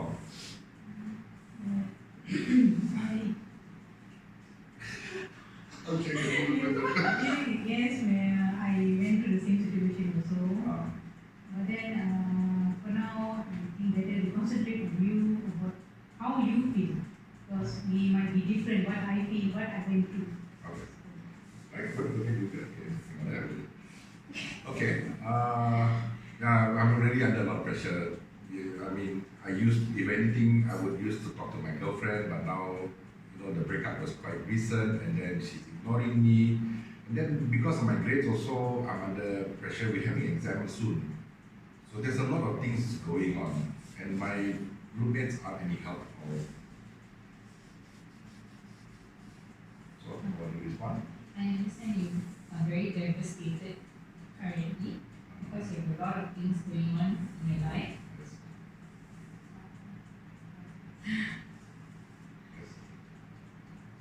How are you coping with things? Not well. there's nothing much I can do because now it's close to exam, so I have to study. I just cannot focus. Keep on thinking about the relationship I used to have. What did I do wrong? Yeah, and then my parents also keep on calling. They keep on telling me I must pass because I will be the first in the family to pass a university. So just so much going on.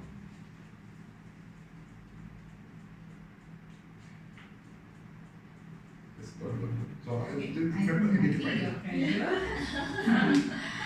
feel your pressure because you have a lot of expectations from your parents. But maybe take it one thing at a time.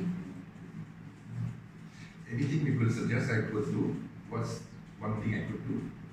Since you did mention your exams is around the corner, maybe you owe it to yourself to put in some effort for that. But I'm already putting as much as I can deep on my situation now. What else can I do? I already studying so much. What more can I do? I understand you're giving your all. Keep going. Oh my god.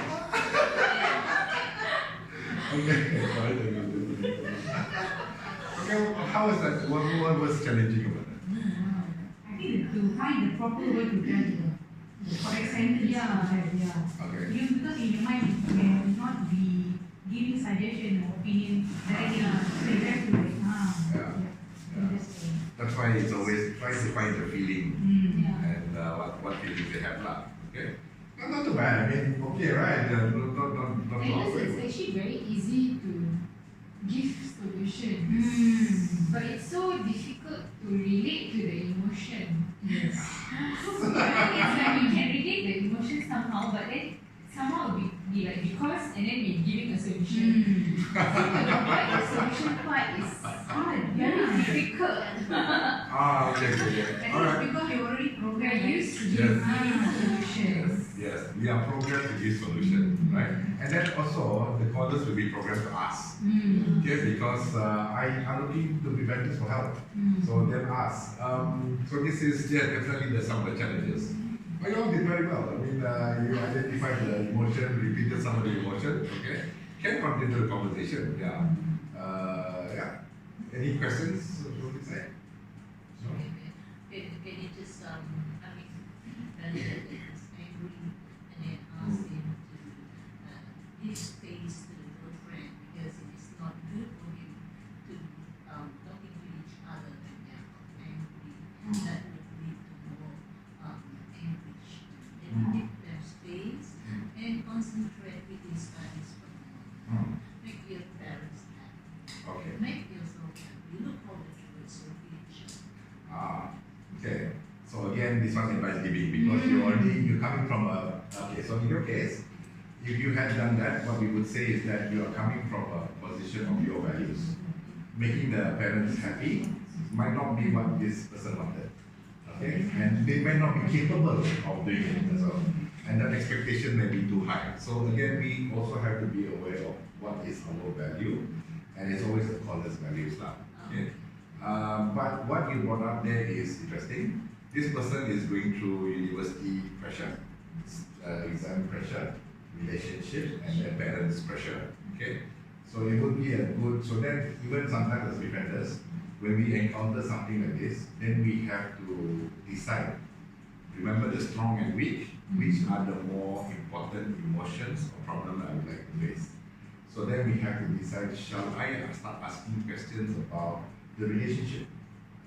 So I could then say, okay, well, so it sounds like the breakup was quite terrible, quite shocking. Would you like to talk more about that? So do I go down there, or do I go to? Yes. So your parents, or exam. So exams. When is your exam? What are you studying? What will happen with your grades? Is there anybody that you can talk to help? So which one do you choose? Or do you ask the person which one do you want to talk about? And they might not be in that situation, okay? So this is some of the situations we face. Some of the callers don't come with one single problem. Some of the problems are related to many other problems. So we have to identify which one we need to do. But what you can see is always, that's why you follow the formula, find the feeling, find the source, and just stick to it. It's not easy, definitely in the real conversation, but it can happen. Now, your situation was because you got stuck in words. Okay, again, words are, even if English speaker, my understanding of what understand means may be different. I just used it to make your life difficult.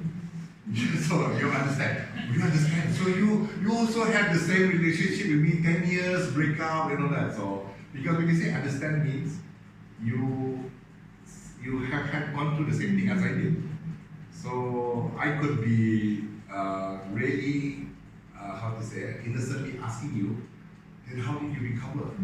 Okay, but then suddenly to you it was like, no, I'm just saying that I was also in a relationship, breakup and all that. But when you said understand, remember, they are emotionally sensitive now. All of the words that you use, they are very sensitive, right? Yeah. So that's just an example. So tomorrow, we'll do a bit more of this, okay? So this is where we look at calls. By the end of tomorrow, we'll also show you some real calls. And okay, what I'll tell you is don't go home and be down a bit. Cannot just understand. Okay. One thing you need to understand about role play is we are very naughty. We can change the scenario and we can change the conversation as well. Okay? You don't know what I'm looking at. I could add things here and also take out things. Okay? So it's not, I call it the fidelity. How close is it to reality? Role play is not. Because it's just testing how you respond as well. So don't feel bad about it. This is testing. Previous participant, they get so nervous during these scenarios, and they say, I can't be befriended. Suddenly we show them the video call, they go, what the hell? It's a conversation. Yes, it's just a conversation. But we just prepare you. So you practice and go, okay, this is the things I need to be aware of. Because if you see the simple one, then you go like, then you won't remember, understand, and catch me. Okay? And then we try not to share personal stuff as well. So things like, sometimes they ask, are you married? Are you Muslim? Okay, so then we have to make a judgment call. So my response will be, is this important to your situation? And then they'll explain. Callers are very good. 95% I say honest, they're really having some issues. They say, yeah, my situation is marital in nature. If you understand, if you're married, it might be easier for you to understand. Okay, so they say, okay, I understand. I might not be married, but why don't you just say if I can help you out? Okay. Same with the religion. Is it important? So yeah, some of the situation I'm going through is religious nature. Okay. But you know what the situation is, are you married? And then just asking, how long have you been married? Well, I just want to know because that my parents, how long you been married? So you love your wife, your life much better, sounds better than mine now. You and your wife sound like the ideal couple. My life is shit. Yeah, I think I'll go kill myself now. Those are the extreme. Okay? Yeah? Alright. Thank you. Okay, just anything else here? Okay, so skills practice. Tomorrow what we'll do first is similar to what we did there, but we do as groups first. So you guys will do a scenario, then you role play. Okay? We won't do it immediately at night. There's still a few things to share with you. We can still do the feelings and the source before we go into the skill practice. Because that's the natural. We want you to reach the level where it's not every sentence you talk to your friend comes to you, hey, you went for befrienders training class, can I talk to you? You feel because. You feel because. Is that all they taught you? You feel depressed because. You feel angry because. So that's where we get to the natural. Okay? Alright, do you have any questions for today? The session that we cover or anything else? No,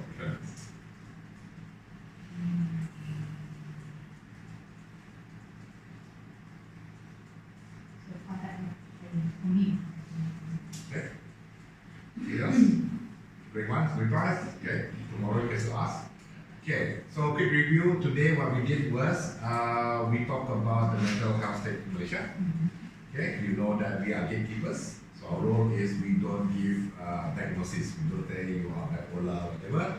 We just want to give you emotional support and also public awareness. So part of this training is also, hopefully you also now a bit more aware of the mental health space, and you have one additional thing. You know a skill.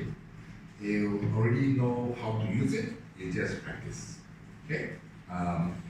From there we went into talking about emotions. So it's about emotion measure.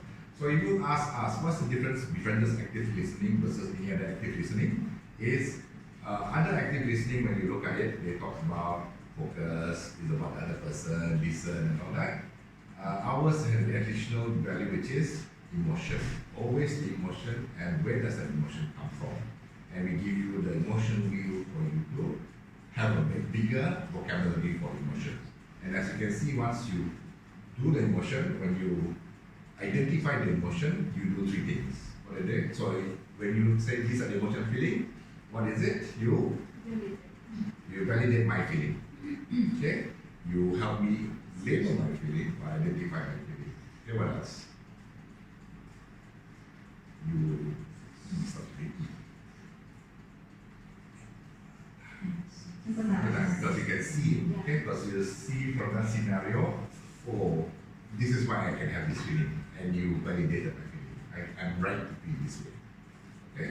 So these are the things, that's why we use feeling. We try to avoid problem solving. Okay?